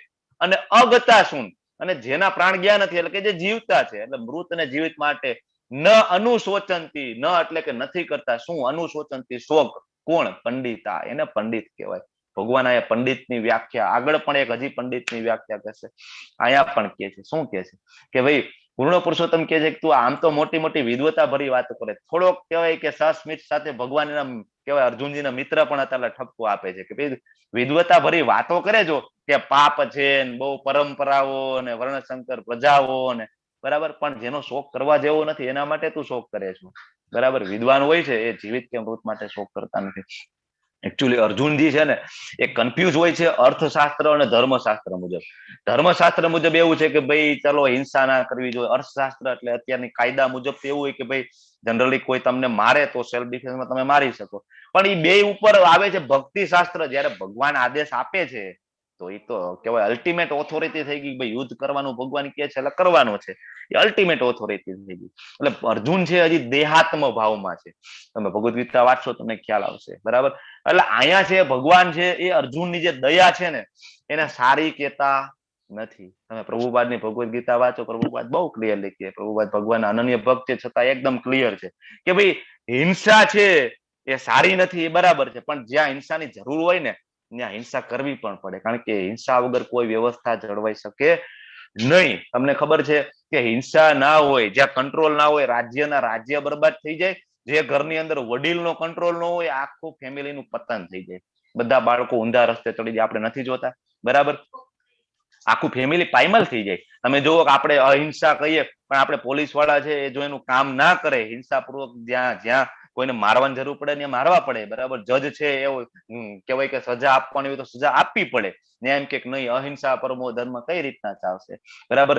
જે સારા માણસો જે છે એ રહેવા ઈચ્છતા હોય તો એ રહી જ ના શકે. બરાબર. અહિંસા કરીશું તો જે લોકો સારી રીતે જીવવા માંગે છે એ જીવી જ નહીં શકે ને. બરાબર. પોલીસ તંત્ર કડક નહીં થાય, બરાબર, તો આ રેપ છે, ચોરી છે, બધું દિવસે દિવસે વધતું જાય. હમણાં ઉપર આપણી ઉપર આતંકવાદી હુમલો થયો તો એના જવાબની અંદર આપણે આતંકવાદી હુમલાના જવાબ આપણે આપવા પડે. આપણને ગમે ને, આપણે જનરલી કોઈ પોલિટિકલ પાર્ટીને સપોર્ટ નથી કરતા, પણ જરૂરી છે. કહેવાનો મતલબ એ છે કે ભગવાન કહે છે કે જ્યાં જરૂરી છે, ઇવન ભગવદ ગીતામાં વાંચો 6 પ્રકારના આતતાઈઓ આપણે કાલે જોઈ ગયા. સેલ્ફ ડિફેન્સમાં આપણે જનરલી કરવું પડે. બરાબર. ભલે આપણે કાયદાના કહેવાય કે કાયદા છે પુરાવા માંગે અને કાયદાના બંધનમાં આપણે રહેવું જોઈએ, પણ સેલ્ફ ડિફેન્સની વાત આવે ત્યારે હિંસા જરૂરી છે. ધર્મનો જ્યારે પ્રશ્ન આવે ત્યારે હિંસા જરૂરી છે. બરાબર. એટલે ભગવાન શું કહે છે કે ભાઈ તારી કરુણા છે એ યોગ્ય નથી. હવે ભગવાન છે એ અહીંયા જે આ 11મા શ્લોકથી ભગવાન 11 થી 30 જે શ્લોકો છે એ અર્જુનનો જે પેલો પ્રશ્ન છે કરુણા, યુદ્ધ ન કરવાનું કારણ છે, એના જવાબમાં બધા શ્લોક ભગવાન બોલે છે. અને ભગવાન છે આત્માનું જ્ઞાન આપે છે. બહુ ઇમ્પોર્ટન્ટ આ બધા શ્લોકો છે. 12મા શ્લોકમાં ભગવાન શું કે છે? નત્વે વાહમ જાતુ નાશમ, નત્વમ નેમે જનાદીપા ન ચેવ ન ભવિષ્યામાં સર્વે વયમત પરમ, કે ન એવું ક્યારેય નહોતું, બરાબર, કે હું અહમ એટલે કે હું નહોતો, જાતું નાસમ કે તું નહોતો, બરાબર, એવું ક્યારેય નહોતું કે તું ના હોય, કે હું નત્વમ નેમે જનાદીપા, કે આ બધા જનાદીપા એટલે કે રાજાઓ ના રહ્યા હોય, ન ચેવ ન ભવિષ્યમાં, અને એવું પણ નથી કે ભવિષ્યમાં પણ આપણે બધા નહીં રહે, સર્વે વયમત પરમ, બધા રહેવાના છે. ભગવાન એમ કે છે ઓકે, તે કીધું અર્જુન કે મેં માની લીધું બધા મરી જશે, બરાબર, ચાલ મેં માની લીધું, પણ બધા મરી જશે એટલે શું થયું? પતી ગયું? સર્વનાશ થઈ ગયો? ના, ભગવાન કે છે, શું કે છે? એવું ક્યારેય નહોતું, પેલા તું નહોતો, પેલા હું નહોતો, કે આ રાજાઓ નહોતા, પેલા પણ હતા, અત્યારે પણ છે ને ભવિષ્યમાં રહેશે. આપણે એમ થાય કે આ ભગવાન શું કે છે, બરાબર. અર્જુનને એમ થાય કે ભીષ્મ છે મારા દાદા છે, આપણે કાલે વાત કરી હતી, કેટલા પ્રેમ કરતા હતા, કાદવમાં રમીને ખોળામાં બેસી જાય, કઈ કે નહીં.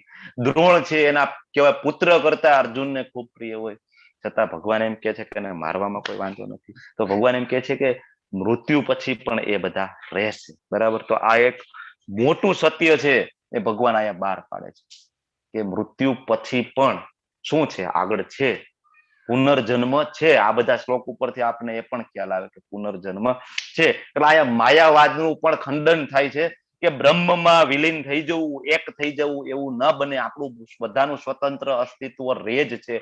મૃત્યુ પછી પણ આપણે સ્વતંત્ર છીએ, આપણું અસ્તિત્વ જુદું છે, ભગવાનનું અસ્તિત્વ જુદું છે. એ આ શ્લોક ઉપરથી પણ ખબર પડે. ભગવાન ક્લિયરલી કહે છે કે પેલા તું પણ હતો ને પેલા હું પણ હતો. ભગવાન એવું નથી કહેતા આપણે બે એક હતા ને મારામાં તું છૂટો પડ્યો છે, બરાબર, અને તું પાછો મારામાં પડી જાય છે, એવું બિલકુલ કહેતા નથી, બરાબર. તો અહીંયા માયાવાદનું ખંડન કરે છે. તો એમ થાય કે ભાઈ તો હું કોણ છું, બરાબર. હવે તમે એમ કહો છો કે ભાઈ હું શરીર નથી, તો હું છું કોણ? હું કોણ છું? હું આ શરીર છું? હું શું છું? હું આંખ છું, હું કાન છું, હું નાક છું, હું પગ છું, હું કોણ છું? કે ભાઈ હું આ પંચમહાભૂતમાંથી બનેલું કહેવાય શરીર છું? શું છું હું, બરાબર, એમ પૂછે છે. તો generally living and non living બે પ્રકારના હોય, તમને ખબર છે. માણસો છે, પશુઓ છે, વૃક્ષો છે, બધા લિવિંગમાં આવે. નોન લિવિંગમાં બધી નેચરલ વસ્તુ આવે. મેન મેડ બિલ્ડિંગ્સ આ બધું નોન લિવિંગમાં આવે, બરાબર. તો આ એક સરસ ઉદાહરણ આપેલું છે કે ભાઈ કાર છે, બરાબર, ડ્રાઇવિંગ કરતા હોય, બરાબર, તો એ ડ્રાઈવર વગર કાર ચાલે નહીં. ભલે અત્યારે ડ્રાઈવરલેસ કાર આવી ગઈ, પણ સ્ટીલ એમાંય કંઈક ઓપરેટિંગ સિસ્ટમ ફિક્સ કરવા માટે પણ જોઈએ, બરાબર. તો આપણે શરીર નથી, આપણે આ કાર નથી. કારની અંદર બેઠેલા ડ્રાઈવર, આપણી અંદર બેઠેલો એક આત્મા છે, એ આપણે છીએ, આપણે શરીર નથી. ઓકે, ક્યાં રહે છે આત્મા? આત્મા ક્યાં આવેલો છે? આત્મા છે આપણા હૃદયમાં છે.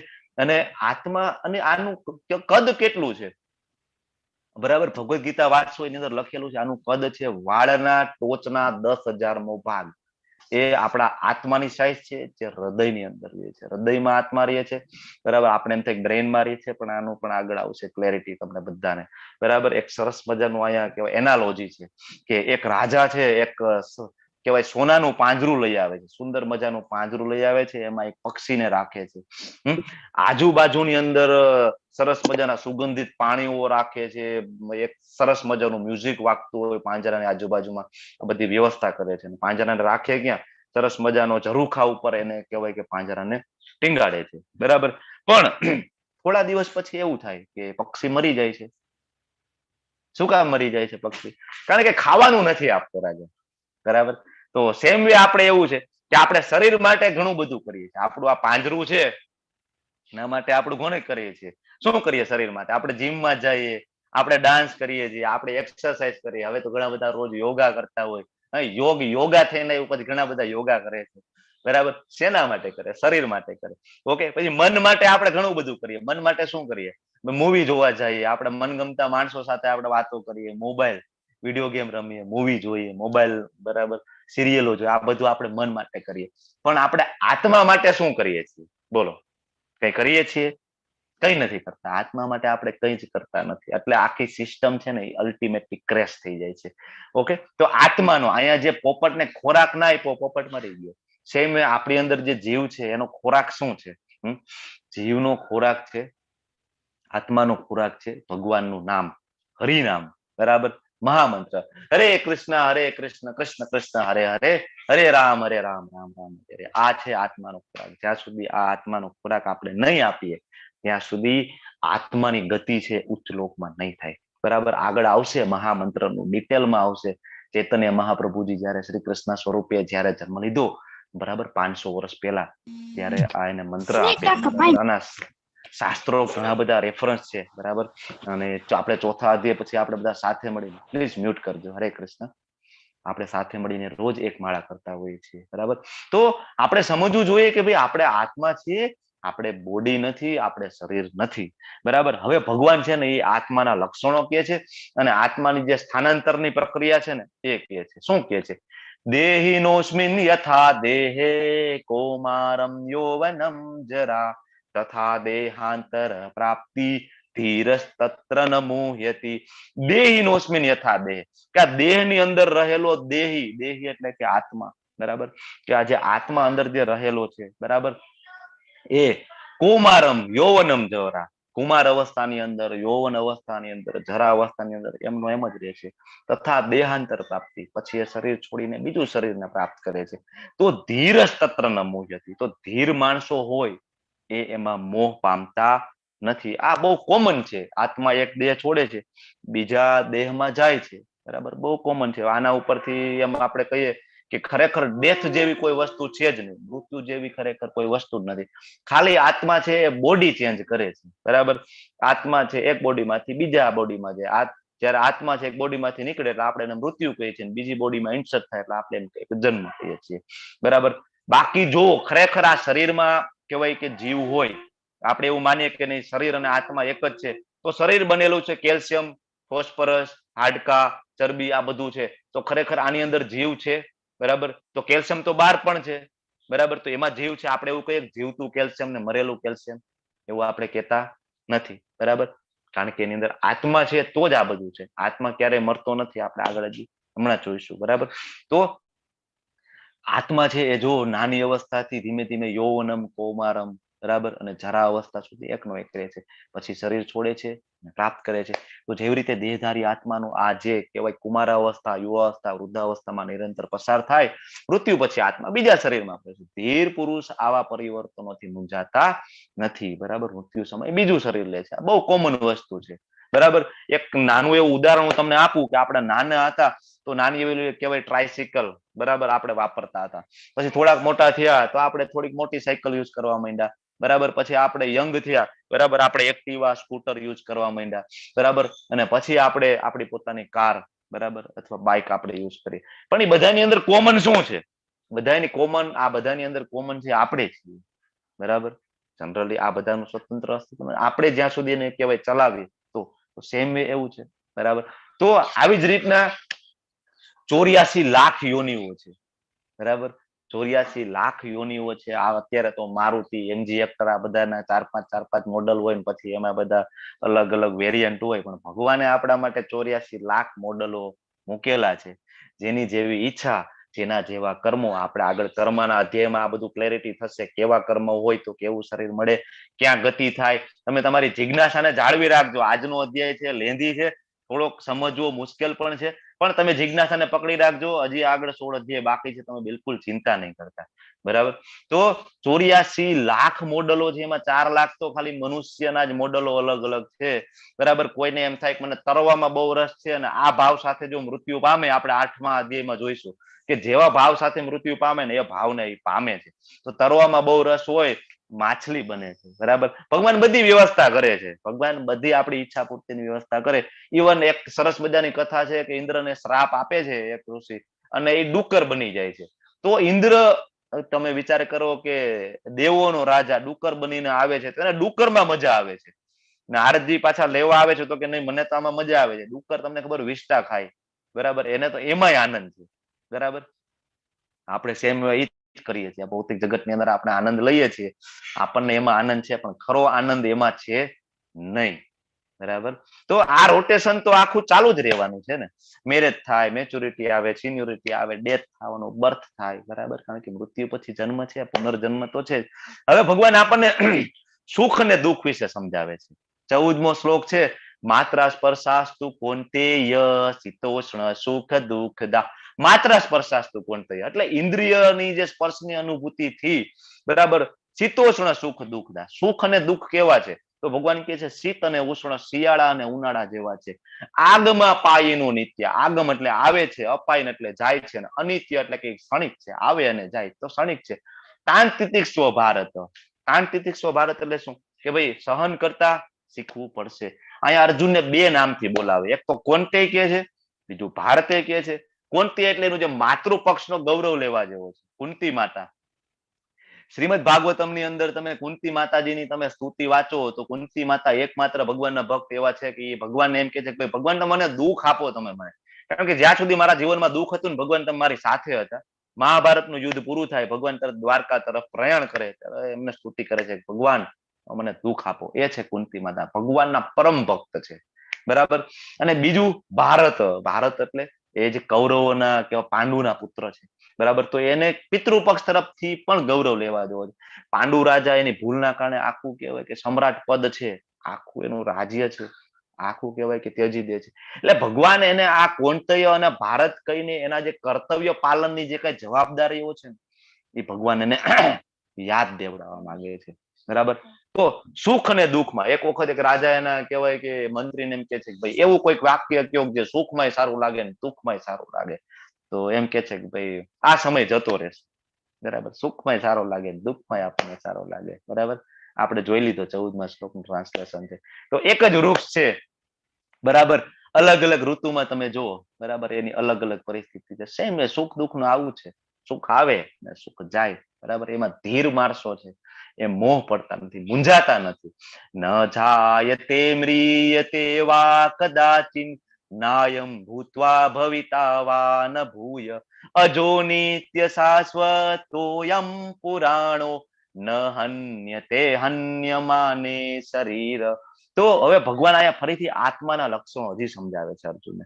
શું કે છે આત્માના લક્ષણમાં કે અત્યારની તો જનરલી કેવી એજ્યુકેશન સિસ્ટમ આપણી બધી કેવી થઈ ગઈ કે આત્મા શું કઈ ભણાવવામાં નથી આવતું, કોઈને કઈ ખબર જ નથી આત્મા એટલે શું. મૃત્યુ પછીનું જીવન આપણે કોઈકને કઈ આપણા ઉપર કોઈક દાંત કાઢે, શું વાત કરો છો, મૃત્યુ પછી કઈ થોડું જીવન હોય. જે કઈ છે એ બધું અત્યારે જ છે. મોટા ભાગના મેન્ટાલિટી આ છે કે જે કઈ છે એ બધું અત્યારે જ છે, આજ જે કઈ જીવન છે એ જ છે, બરાબર. જે કઈ મોજ કરો એ અત્યારે કરી લો. પ્રોબ્લેમ મોજ કરવામાં નથી, પણ આવું વિચારીએ ને એટલે માણસ છે ને એ ખોટું કામ કરતા બિલકુલ અચકાય નહીં, બરાબર. જનરલી એક વિદ્વાન માણસે એવું કીધું છે કે કરજ કરીને ઘી પીવું, દેવું કરીને ઘી પીવું, એમ, બરાબર. કારણ કે પછી એમ વિચારે છે કઈ છે જ નહીં. ભગવાન તો ક્લિયરલી કે છે કે આત્મા કોઈ પણ વખતે જન્મ નથી, મરણ પણ નથી, ક્યારેય જન્મ્યો ન હતો, જન્મ લેતો નથી, જન્મવાનો પણ નથી. હવે આત્મા કેવો છે? અજન્મા છે, સનાતન છે, ચિરસ્થાયી છે, પુરાતન છે. શરીર હણાય છે ત્યારે પણ તે હણાતો નથી. ન અન્યમાં ન અન્ય તે અન્ય માને શરીર. આ એક જે કોટ છે એ તમે પ્રભુપાદજીના લેક્ચર સાંભળો, વારંવાર રિપીટ થયા, કારણ કે બહુ ઇમ્પોર્ટન્ટ છે કે શરીર હણાય, આત્મા હણાતો નથી, બરાબર. આધ્યાત્મિક જીવનનું આ પેલું પગથિયું છે. આ તમારે સમજવું જ પડે કે આપણે શરીર નથી, આપણે આત્મા છીએ. ભગવદ્ ગીતા વાંચો, તમને એનાથી થિયરિકલ નોલેજ આવે, તમે વારંવાર યાદ કરો, ભગવાનની તમે શરણાગતિ તમે થાવ તો તમે પ્રેક્ટિકલ જીવનમાં તમે એને અનુભવી શકો કે આપણે શરીર નથી, આપણે આત્મા છીએ. કારણ કે આ વસ્તુનો ખબર પડે કે આપણે શરીર નથી, આપણે આત્મા છીએ, અને બીજું આપણે કર્મના સિદ્ધાંતની અંદર બિલીવ કરીએ તો જ આપણી આધ્યાત્મિક પ્રગતિ થાય. બાકી કોઈ દિવસ આધ્યાત્મિક પ્રગતિ થાય નહીં. આપણે સ્વીકારવું જ પડે કે મૃત્યુ પછી પણ જન્મ છે, કારણ કે ભગવાન સ્વયં કહે છે ને મૃત્યુ પછી પણ જન્મ છે, બરાબર. પછી હજી દેહાંતરની જે પ્રક્રિયા છે એ ભગવાન કહે છે. હજી જે કરુણાના જવાબમાં ભગવાન હજી એને આત્મા વિશેનું જ્ઞાન આપણને કે અર્જુનને આપે છે, ને અર્જુનજી થ્રુ આપણને આપે છે. શું કહે છે? વાંસાંચી જીર્ણાની યથા વિહાય, કે જેવી રીતે વસ્ત્ર છે જીર્ણ થાય, કહેવાય કે તૂટી જાય, જૂના વસ્ત્રો આપણે શું કરીએ કે એને છોડી દઈએ, વિહાય ત્યજી દઈએ. નવા નિગ્રહણાથી નરો પમાય, શું કરીએ કે નવા વસ્ત્રોને આપણે ધારણ કરીએ.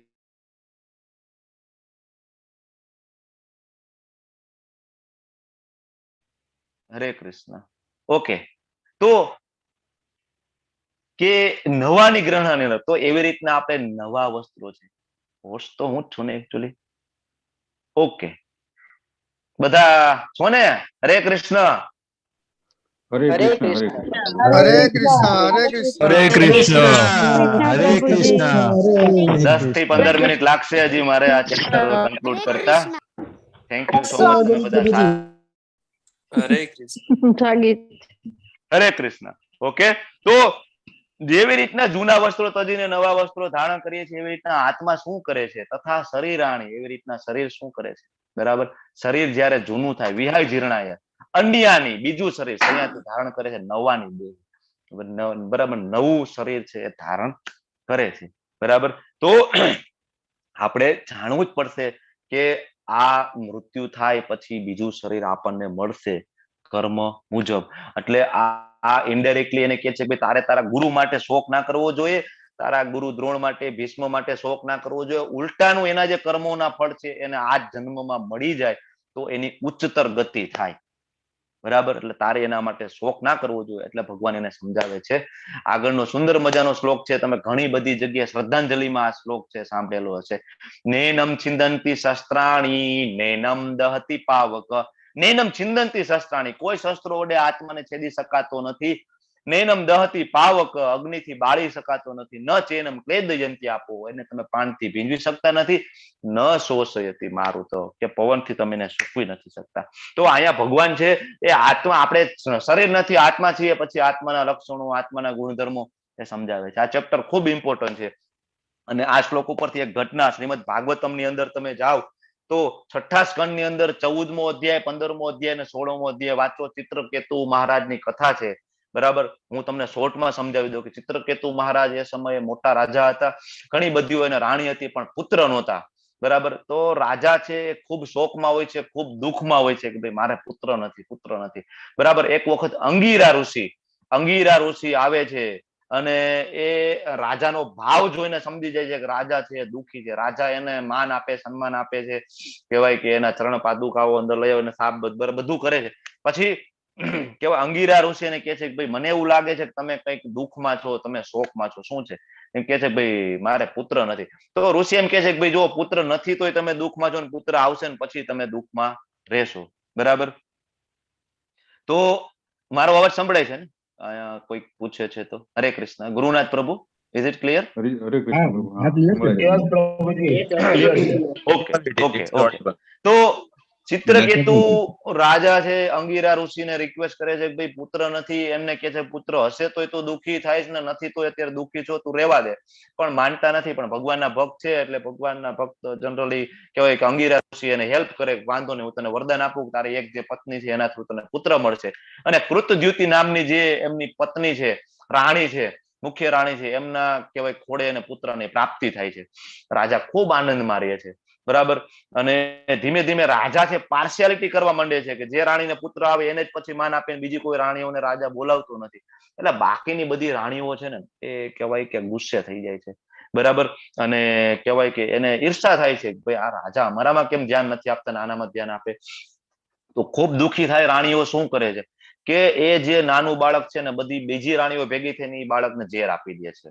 બાળક છે મરી જાય છે. બરાબર, અને શરૂઆતમાં ખબર નથી પડતી. જનરલી માતાને એમ હોય ને બાળક સૂતું છે. બરાબર, દાસીને મોકલે છે, દાસી જાય છે, દાસી તો તરત જોઈને બેભાન થઈ જાય છે. અને પછી બધા વિલાપ કરે છે, રાણી વિલાપ કરે છે, રાજાને ખબર પડે, રાજા ખૂબ જ વિલાપ કરે. બરાબર, બધા બેભાન જેવા હાલતમાં, બધા કેવા પ્રજાજનોને ખબર પડે એ બધા વિલાપ કરે. તમે શ્રીમદ ભાગવતમાં વાંચો, જનરલી કહેવાય 3 અધ્યાય 4 અધ્યાયની અંદર આખું આનું ડિસ્ક્રિપ્શન આપેલું છે. પછી નારદજી આવે છે. બરાબર, નારદજી અને અંગીરા ઋષિ બે આવે છે ફરીથી. અને પછી રાજા એમ કે છે કે ભાઈ આ રીતના કે મારો પુત્ર છોડીને વહી જાય કે નારદજી પ્રભુ કે આવી રીતના ન હાલે, તમે એને લઈ આવો, મારે કે એનું મોઢું જોવું છે. બરાબર, પછી નારદજી ભગવાનના ભક્ત હોય તો જનરલી ભક્તો કોઈને કહે તો સ્વીકારે, વાંધો નહીં ચલો. પછી એ બોલાવે છે, જે બાળક મૃત્યુ પામે છે એની આત્માને નારદજી બોલાવે છે. જનરલી એ તો બોલાવી શકે કારણ કે એ બધા તપસ્વી જ્ઞાની માણસો, આત્મા ફરીથી આવે છે. બરાબર, અને જનરલી એના પિતાને, જનરલી ચિત્રકેતુ રાજાને એમ હતું કે આવીને તરત મને ઓળખી જશે. બરાબર, નારદજી એમ કે છે કે આ તારા પિતા છે. બરાબર, તો જે જીવ છે એમ કે છે ભાઈ મારા તો ઘણા બધા જન્મો થઈ ગયા છે, પશુ યોનિમાં જન્મ થયા છે, વૃક્ષ યોનિમાં જન્મ થયા છે, મારા કયા જન્મના આ પિતા છે? જનરલી આત્મા ઓળખી પણ નથી શકતો મારા કયા જન્મના પિતા છે. અને આ સાંભળીને રાજા છે આશ્ચર્ય પામે છે. રાજાની નીચેથી જમીન સરકી જાય છે કે હું જેને આટલો પ્રેમ કરું છું, બરાબર, કે જેના માટે હું આટલો વિલાપ કરું છું, તો ઓળખી નથી શકતો મને. બરાબર, તો પછી જીવ આવીને ઘણા બધા શ્લોકો શ્રીમદ ભાગવતમમાં એ ચિત્રકેતુ રાજાને જ્ઞાન આપે છે. બરાબર. અને કે છે કે ભાઈ સમુદ્રના કિનારે જેમ રેતીના કણો એકઠા થયેલા હોય, સમુદ્રનું મોજું આવે અને બધા રેતીના કણો છે એમાં તણાઈ જઈને જુદા જુદા થઈ જાય, બીજું મોજું આવે ને પાછા રેતીના કણો આવે ને બીજા સાથે ગોઠવાઈ જાય. સેમ વે જીવ છે એ શરીરની અંદર આવે અને આપણે ભૌતિક જગતમાં આવીએ ને એકાએક કહેવાય આપણા પરિવારમાં બધા ગોઠવાઈ જઈએ અને મૃત્યુ નામનું મોજું આવે ને તરત આપણે જતા રહીએ ને ફરીથી આપણા કર્મ મુજબ ફરીથી આપણે આવીએ અને બીજા કણો સાથે બીજા પરિવાર સાથે આપણે ગોઠવાઈ જઈએ. અને આ સાંભળી અને રાજાને જ્ઞાન આવે કે નહીં, આ તો કહેતા હતા અંગીરા ઋષિ એ બહુ સાચું કહેતા હતા કે પુત્ર હતો તોય હું દુઃખી છું, નથી તોય દુઃખી છું. પછી બધી રાણીઓ જેને ઝેર આપ્યું હતું એ પણ પશ્ચાતાપ કરે છે ગંગા નદીના કિનારે જઈને, અને રાજા અને રાણીને બેને જ્ઞાન લાગે છે, ભગવાનની શરણાગતિ સ્વીકારે છે. તો આખી આ ચિત્રકેતુ મહારાજની ઘટના છે.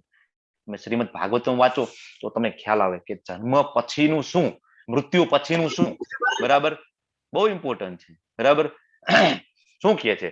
જાતસ્ય હિ ધ્રુવો મૃત્યુ ધ્રુવમ જન્મ મૃતસ્ય ચ તસ્માદ પરિહાર્યાર્થે નત્વમ શોચિતુમર્હસી.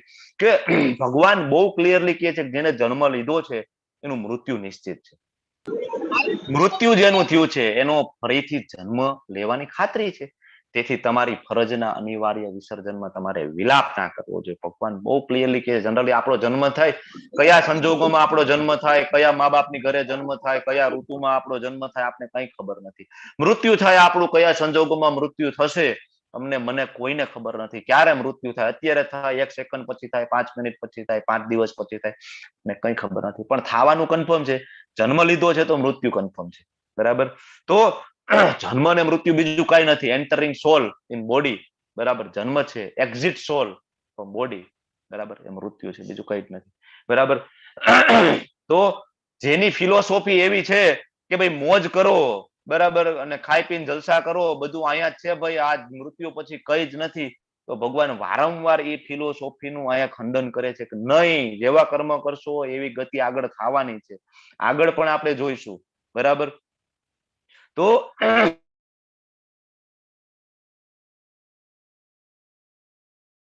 તસ્માત સર્વાણી ભૂતાની નત્વમ શોચિતુમર્હસી. ભગવાન ફરીથી કહે છે કે ભાઈ આત્મા સનાતન છે, એનો વધ કરી નથી શકાતો. તારે કોઈ પણ જીવ માટે, બરાબર, તસ્માત સર્વાણી ભૂતાની, કોઈ પણ જીવ માટે નત્વમ શોચિતુમર્હસી, શોક કરવાની જરૂર નથી. અમુક તમને એવું લાગશે કે રિપીટ થાય છે, સનાતન છે, બરાબર, આમ છે આત્મા. કારણ કે ઇમ્પોર્ટન્ટ વસ્તુ હોય ને, ભગવાન કેવા સારા ટીચર હોય તો વારંવાર આપણને કહે ભાઈ નહીં, આ રિવિઝન આપણને કરાવે. સેમ વે ભગવાન વારંવાર અમુક વસ્તુ રિપીટ કરાવીને આપણને કહે છે કે નહીં. બરાબર, એટલે આના ઉપરથી એ પણ ખબર પડે કે ભાઈ અહિંસા પરમો ધર્મ છે ને, એ બધે લાગુ પડી શકે નહીં. આપણે આગળ જોયું હતું એ રીતના. તો આ 20 શ્લોકનો ઉપયોગ છે આત્મા સમજાવવા માટે કર્યો. હવે પછી જે અર્જુનનું બીજું કારણ હતું ભાઈ મને કોઈ આનંદ નથી, બરાબર, ભગવાન હવે એનો જવાબ આપશે. હતો વા પ્રાપ્ય સચી સ્વર્ગ જીતવા વા ભોક્ષ્યસે મહિમ તસ્માદ ઉત્તિષ્ઠ કોંટેય યુદ્ધાય કૃત નિશ્ચય. ભગવાન કહે છે કે ભાઈ તું સ્વર્ગની પ્રાપ્તિ કરીશ, કદાચ હતો હણાઈ જઈશ ને ભાઈ, તો તને સ્વર્ગ મળવાનું છે. મારો પ્રિય ભક્ત છે ઓબ્વિયસલી, બરાબર, અને ધર્મના રસ્તા ઉપર ચાલે છે, તને સ્વર્ગ મળવાનું. જીતવા, બરાબર, વા ભોક્ષ્યસે મહિમ. અને જો તું જીતી જઈશ ને, બરાબર, તો તને આખું સામ્રાજ્ય ભોગવવા મળશે.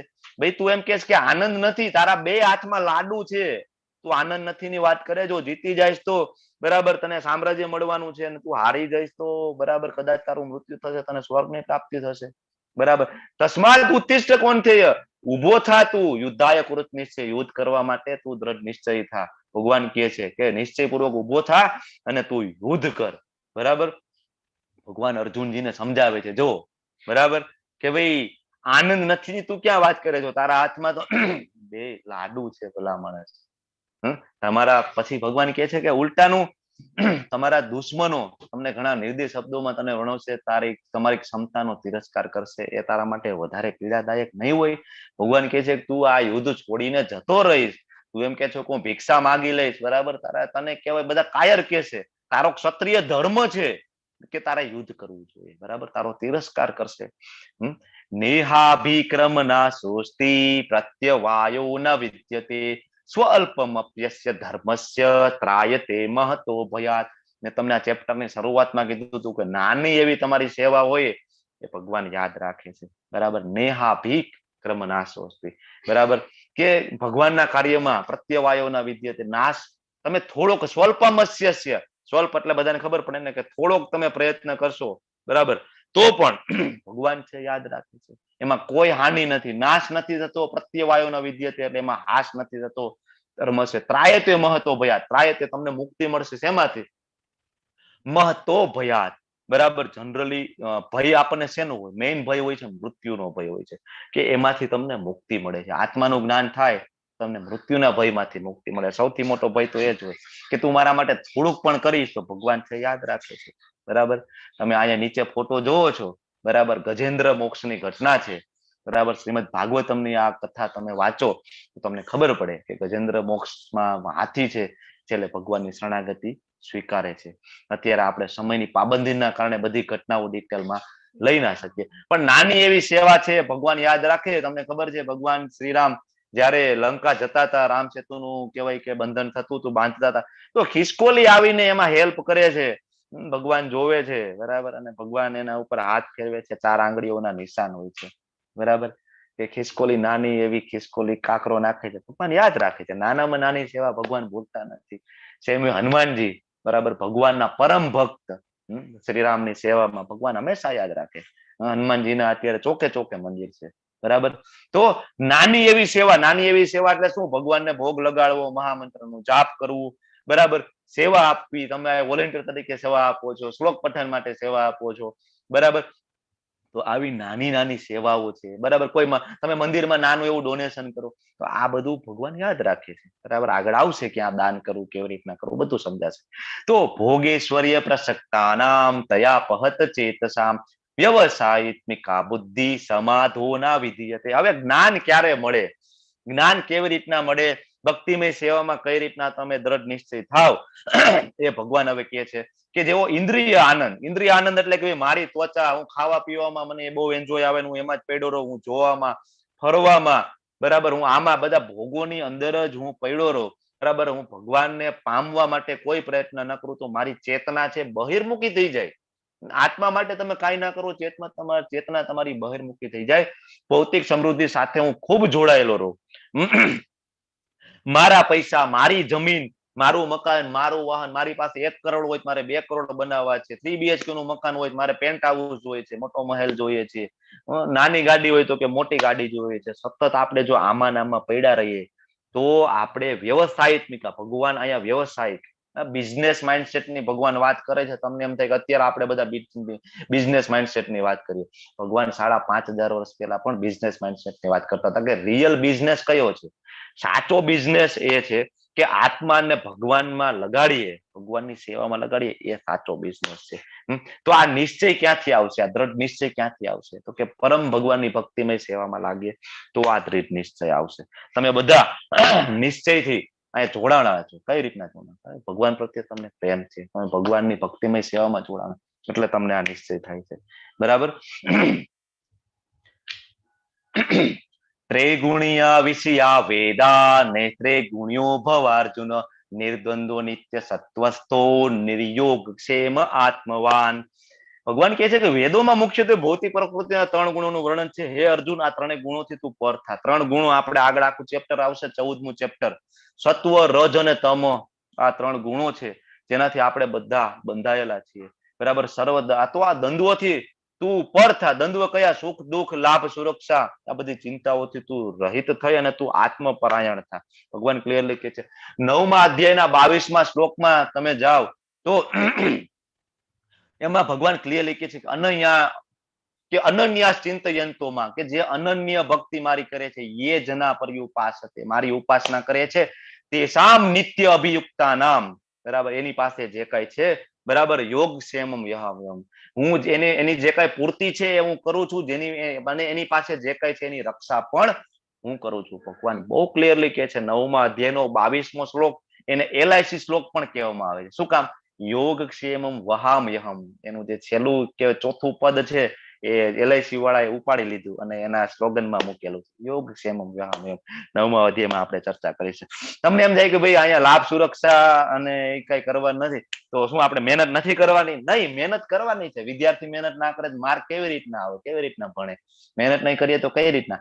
પણ એનું અભિમાન, એનું ગર્વ આપણે લેવું ના જોઈએ, કારણ કે ભગવાનની કૃપા વગર કંઈ થઈ શકે નહીં. આગળથી 54 થી 72 શ્લોકો છે, બરાબર, એ ભગવાન સ્થિત પ્રજ્ઞ માટે સમજાવે છે. અને આ એ કહે છે કે જે હેતુઓ નાના કુવાથી સરે છે તે બધા હેતુઓ વિશાળ જળાશયથી તરત પરિપૂર્ણ થાય છે. વેદોમાં રહેલા ઉદ્દેશ્ય, વેદોનું મુખ્ય ઉદ્દેશ્ય એટલો જ છે કે ભગવાન શ્રી કૃષ્ણને જાણવા, એ વેદોનો ઉદ્દેશ્ય છે. એ જો તમે જાણો તો તમારા સર્વ આશયો છે સિદ્ધ થઈ જાય છે. યોગસ્થ કુરુ કર્માણી સંગત્યત્વ ધનંજય. ભગવાન અહીંયા યોગ વિશે કહે છે કે ભાઈ યોગની અંદર સ્થિર થયેલું કુરુ તું કર, કર્મ તું કર. કેવી રીતના?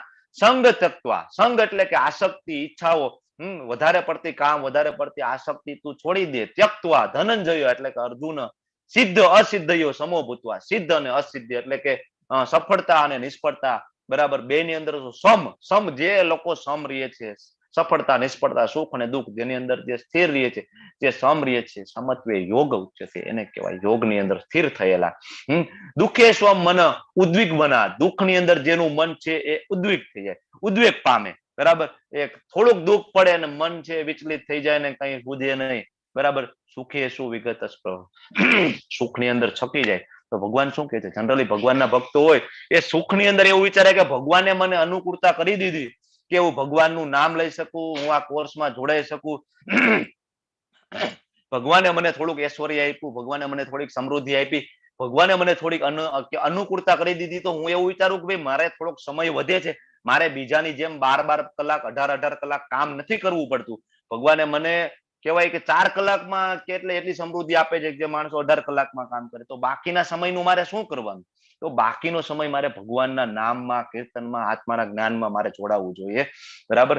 આવું વિચારવું જોઈએ જયારે સુખ આપણને મળતું હોય. તો નહીં કે આપણે એમાં ને એમાં જોતરાઈ જઈએ અને 24 કલાક એને કરીએ. અને દુઃખ મળે, દુઃખ પડે તો વિચારવું જોઈએ કે મારા કર્મોનો કારણે મને જે દુઃખ પડવાનું હોય તો બહુ મોટું હતું. કહેવાય ને કે ભાઈ તલવારનો ઘા 100 થી પતી ગયો એમ. મારા કર્મો તો એવા છે કે ભાઈ બહુ દુઃખ પડવાનું હતું, પણ મારા ભગવાનની કૃપા હતી કે કહેવાય કે 100 નો, કહેવાય કે સુડીનો ઘા 100 થી ભગવાને, બરાબર, ડિસ્કાઉન્ટ આપે. ભગવાન છે એના ભક્તોને ડિસ્કાઉન્ટ. વિત રાગ ભય ક્રોધ. વિત એટલે મુક્તિ થાય, રાગ આસક્તિ, ભય અને ક્રોધ, આનાથી મુક્ત હોય એને શું કહેવાય? તો કે એને કહેવાય ધીર મુનિ. ભગવાન છે વ્યાખ્યા આપે. અર્જુનનો જે ચોથું કારણ હતું અનિશ્ચિતતા, એના જવાબમાં આ બધું છે. સ્થિર ધીર મુનિ, બરાબર, કે જે કૃષ્ણ ભાવના મૃતમાં રહે છે, બરાબર. ભગવાન કે છે હવે જનરલી બધાને એમ થાય કે દુઃખનું કારણ શું છે? ભગવાન 62મા શ્લોકમાં કે છે ધ્યાયતો વિષયાન પુંસ સંગસ્તેષુ ઉપજાયતે સંગાત સંજાયતે કામાત ક્રોધો વિજાયતે. કે ભાઈ ધ્યાયતો વિષયાન પુંસ. વિષયાન પુંસ એટલે કે જે કઈ ઇન્દ્રિયોની જે વસ્તુઓ છે, ઇન્દ્રિયની જે વિષયો છે, એનું ધ્યાયતો, એનો સતત તમે વિચાર કરો, સતત તમે એનું રટણ કરો. જો અહીંયા ધ્યાયતો કીધું છે, દ્રષ્ટવા નથી કીધું. ભગવાન એવું નથી કહેતા કે ઇન્દ્રિયના વિષય તમે જોવો. જનરલી જોવો તમે તો તમે ત્યાંથી આગળ ચાલો કે ભાઈ નહીં આ જોવા જેવું નથી અથવા આમાં પડવા જેવું નથી, તમે એમ બચી શકો. પણ જોવાથી દુઃખમાં પડતા નથી, પણ દુઃખમાં ક્યારે પડીએ છીએ કે સતત એનો વિચાર કરો, બરાબર. ધ્યાયતો વિષયાન પુંસ. તો શું થાય? સંગસ્તેષુ ઉપજાયતે. સંગ એટલે શું? તો કે એમાં આસક્તિ થઈ જાય, બરાબર. અને એના કારણે શું થાય? સંગત સંજાયતે કામ. આસક્તિ તમને થાય એટલે શું થાય? વાસના થાય તમને. અને વાસનાથી શું થાય? કામથી શું થાય? ક્રોધો વિજાયતે. કામથી છે એ ક્રોધ ઉત્પન્ન થાય. શું થાય? ક્રોધ ઉત્પન્ન થાય, બરાબર. ક્રોધથી શું થાય? ક્રોધાત ભવતી સમોહ, બરાબર. ક્રોધથી સંપૂર્ણ ભ્રમ ઉભો થાય અને સમોહાત સ્મૃતિ વિભ્રમ. અને ભ્રમ થાય ને એટલે તમારી સ્મૃતિ નો નાશ થાય, વિભ્રમ થઈ જાય. સ્મૃતિ ભ્રંશાદ બુદ્ધિ નાશો. સ્મૃતિ ભ્રંશ થઈ જાય એટલે બુદ્ધિનો નાશ થઈ જાય તમારો. અને બુદ્ધિનો નાશ થાય એટલે શું થાય? બુદ્ધિ નાશાત પ્રણશ્યતિ. તમારો પોતાનો નાશ થઈ જાય છે, પતન થઈ જાય છે. આના ઉપરથી એક સરસ મજાની અજામિલની શ્રીમદ ભાગવતમની અંદર ઘટનાનું વર્ણન આવે. આપણી પાસે સમય નથી અને આગળ અજામિલની ઘટના આવશે ત્યારે આપણે ડિટેલમાં લઈશું કે કેવી રીતે ધ્યાયતો વિશેના પુંસો કરીને એનું આખું પતન થાય છે. તો આ બધા એના સ્ટેજ છે, આપણે જોયા એ જ, બરાબર. ઇંગ્લિશમાં છે. પછી રાગ દ્વેષ વિમુક્તેષુ વિષન ઇન્દ્રિય ચરણ આત્મ વશ્ય વિધેય આત્મા પ્રસાદમ અધિગચ્છતિ, પરંતુ તમામ આસક્તિઓને અણગમોથી મુક્ત અને સ્વતંત્રતાના નિયમનકારી સિદ્ધાંતો દ્વારા પોતાની ઇન્દ્રિયોને નિયંત્રિત કરવામાં જે સક્ષમ વ્યક્તિ હોય એ પ્રભુની સંપૂર્ણ દયા મેળવી શકે છે. પ્રભુની દયા કોણ મેળવી શકે? વિશાળ સમુદ્ર હોય, પાણીથી ભરેલું હોય, વરસાદ આવે, વરસાદ ઋતુની અંદર પાણી ભરાય તો એ જનરલી સ્ટેબલ રહે, બરાબર. સેમ એ કૃષ્ણ ભાવનામાં જે સ્થિર થયેલા ભક્તો હોય, સુખ અને દુઃખ ની અંદર એ લોકો સ્થિર રહે, કારણ કે આત્માનું જ્ઞાન હોય. શ્રીલા પ્રભુપાદ જીવનમાં ઘણા બધા દુઃખ પડ્યા. તમે 70 વર્ષની વયે અમેરિકા જઈ અને જ્યાં કૃષ્ણ શું, કૃષ્ણનું નામ જેને સાંભળ્યું એને તમે કૃષ્ણ ભક્તિમાં લઈ આવો અને ધોતીને કુર્તા પહેરાવી દો, એ નાની સૂની વાત નથી, છતાંય કરે. તો આખા અધ્યાયની અંદરથી આપણે શું સાર લેવું જોઈએ? તો પેલી વસ્તુ કે આપણે શરીર નથી, આપણે આત્મા છીએ. આત્મા ક્યાં છે? આપણા હૃદયમાં છે. આપણે આત્માને જોઈ શકતા નથી. હજી સાયન્ટિસ્ટો, ઇવન અમારું મેડિકલ સાયન્સ એટલું બધું ડેવલપ નથી થયું કે આત્માને શોધી શકીએ, બરાબર. ઘણા બધા ડોક્ટરો છે આત્માને નકારે છે. તો ખાલી એટલું જ આપણે કહી શકીએ કે હજી સુધી કોઈ પણ સાયન્ટિસ્ટે જીવ બનાવી નથી શક્યા. કેમ નથી બનાવી શક્યા? બરાબર. જો તમે બનાવી શકતા હોય, જો આની અંદર કેલ્શિયમ, પોટેશિયમ, ચરબી જ છે, આ બધું અવેલેબલ છે, બરાબર. એક શરીર મૃત્યુ પામે, તમે બધું એમાંથી કેલ્શિયમ, ચરબી બરબી કાઢીને બનાવો લેબોરેટરીમાં એક આખું બીજું શરીર. કેમ નથી બનાવી શકતા? બરાબર. કારણ કે જીવ, આત્માને તમે નકારો એટલા માટે. ભગવાન ક્લિયરલી કહે છે કે આત્મા, આપણે આત્માથી, આપણે શરીર નથી. આત્માની સાઈઝ કેવડી છે? એક કહેવાય કે વાળની જે ટીપ હોય એના એક વાળની ટીપના 10,000માં ભાગનું આપણું કદ છે. અને બીજું આપણે યાદ રાખવું પડે, નેહાભિક્રમ નાશોસ્તિ, ભગવાનને કરેલી કોઈ પણ નાની એવી સેવા ક્યારેય નકામી જતી નથી. હંમેશા જીવનમાં સકારાત્મક વિચારો રાખો. અને આ સાથે આ ચેપ્ટર અહીંયા પૂરું થાય છે. હરે કૃષ્ણ કૃષ્ણ કૃષ્ણ હરે હરે, હરે રામ રામ રામ હરે રામ, હરે હરે. હરે કૃષ્ણ હરે કૃષ્ણ, હરે હરે, હરે રામ હરે રામ. મારો 17 મિનિટનો ટાઈમ મેં લીધો છે વધારે આજે. ખૂબ લેન્ધી હતું. સો મચ બધા જોડાયેલા રહેલા છો. હરે Krishna, Hare Krishna, Hare Krishna. Thank you. Hare Krishna. Hare Krishna. 15 minute આપણે ક્વેશ્ચન આન્સર નું સેશન ઓપન રાખીશું. એટલે ઇમ્પોર્ટન્ટ ક્વેશ્ચન હોય આપણે લઈએ. અને ગુરુનાથ પ્રભુ, Raviraj Pandya, doctor Deepti, chat box ની અંદર 72 મેસેજીસ છે. તો એમાંથી ઇમ્પોર્ટન્ટ મેસેજ હોય, તમે એક પછી એક બોલો તો આપણે આન્સર આપવાની કોશિશ કરીએ. હરે કૃષ્ણ. હા બોલો બોલો પ્રભુ. જતીન પટેલ પ્રભુજીનો પ્રશ્ન હતો, બરાબર, ભગવાન આપણામાં છે તો ખોટું કરતા કેમ બરાબર આગળ આવશે પ્રભુ. બરાબર, કે આપણે શું કામ ખરાબ કર્મોની અંદર, અર્જુનજી ચોથા અધ્યાયમાં ક્લિયરલી પૂછે છે કે ભગવાન કોઈને પાપ કર્મ કોઈને કરવા નથી. હરે કૃષ્ણ. બાકી બધાને મ્યુટ કરજો, બધાને.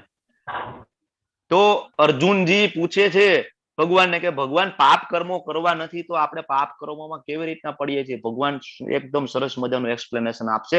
તમારી જિજ્ઞાસાને તમે પકડી રાખો. અત્યારે જવાબ આપી દઈશ તો તમે આગળ કન્ટિન્યુ નહીં કરો. તમારા બધા પ્રશ્નોનો જવાબ મળશે બહુ ક્લિયરલી, ભગવદ ગીતાના શ્લોક સાથે રેફરન્સમાં મળશે કે શું કામ આપણે પાપ કર્મો કરીએ છીએ ને ભગવાન આપણને શું કામ રોકતા નથી. એકચ્યુઅલી આપણને છે ને, હું તમને શોર્ટમાં કહી દઉં કે આપણને જનરલી આંશિક સ્વતંત્રતા આપેલી છે આપણને જીવને. તમને બધાને ઘણા બધા પ્રશ્નો હશે કે ભગવાન આટલો બધો આપણને પ્રેમ કરે છે તો આપણે શું કામ ભૌતિક જગતમાં હેરાન થઈએ છીએ? શું કામ ભગવાન આપણને એની પાસે બોલાવી નથી લેતા? શું કામ આપણે ખરાબ કર્મ કરીએ છીએ? શું કામ પાપ કર્મ કરીએ છીએ?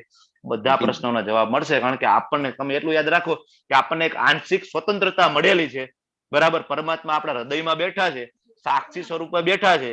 તમે ઈચ્છા કરો છો એની વ્યવસ્થા એ કરે છે. ઈચ્છા શું કરવી એ આપણે નક્કી કરવાનું છે, કારણ કે આપણે આંશિક સ્વતંત્રતા છે. ઉદાહરણ સાથે હું આગળ સમજાવીશ. ઓકે, નેક્સ્ટ ગુરુનાથ પ્રભુ. પ્રભુજી, અભિષેક પ્રભુજીનો પ્રશ્ન હતો કે ભગવદ ગીતા વાંચતા પહેલાના શ્લોક ગ્રુપમાં વિનંતી.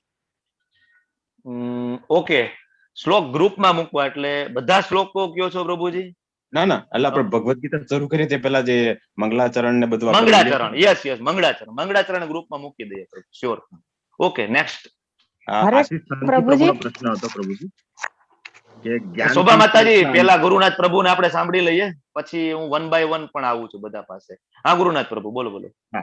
આશીષ થંકી પ્રભુજીનો પ્રશ્ન હતો કે જ્ઞાનથી ચેતના અને ચેતનાથી જાગૃતિ અને પછી વૈરાગ્યને પામવા અને પ્રભુને સમર્પણ એ જ જીવનનો માર્ગ છે.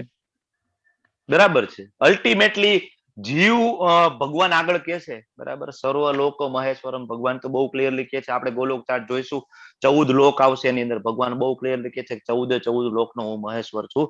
અને તમે બધા ભગવાન એમ પણ કે છે કે અહમ બીજ દાયી પિતા, હું તમારો પિતા છું બરાબર, ભગવાન બહુ ક્લિયરલી કે છે બરાબર. તો આપણા જીવ જનરલી કેવું હોય છે કે અંશ હોય એનો ધર્મ છે પૂર્ણની સેવા કરવી. તો આપણો ધર્મ છે કે આપણે પૂર્ણની સેવા કરીએ. જીવ સનાતન ધર્મ એ જ કહેવાય, સનાતન ધર્મની વ્યાખ્યા એ જ છે કે આત્મા એ કહેવાય કે સુપ્રીમ સલ, એટલે ભગવાન શ્રી કૃષ્ણની સેવા કરીએ એ જ આપણો ધર્મ છે. તો સાચું ભગવાનની જે શરણાગતિ સ્વીકારીએ એ જ સાચું છે. 1 મિનિટ પ્રભુ, હું છે ને લાઈવ બંધ કરી દઉં. હરે કૃષ્ણ.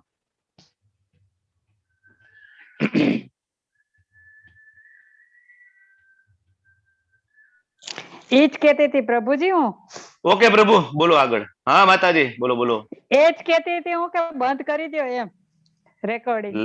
હા રેકોર્ડિંગ. થેન્ક યુ માતાજી, થેન્ક યુ.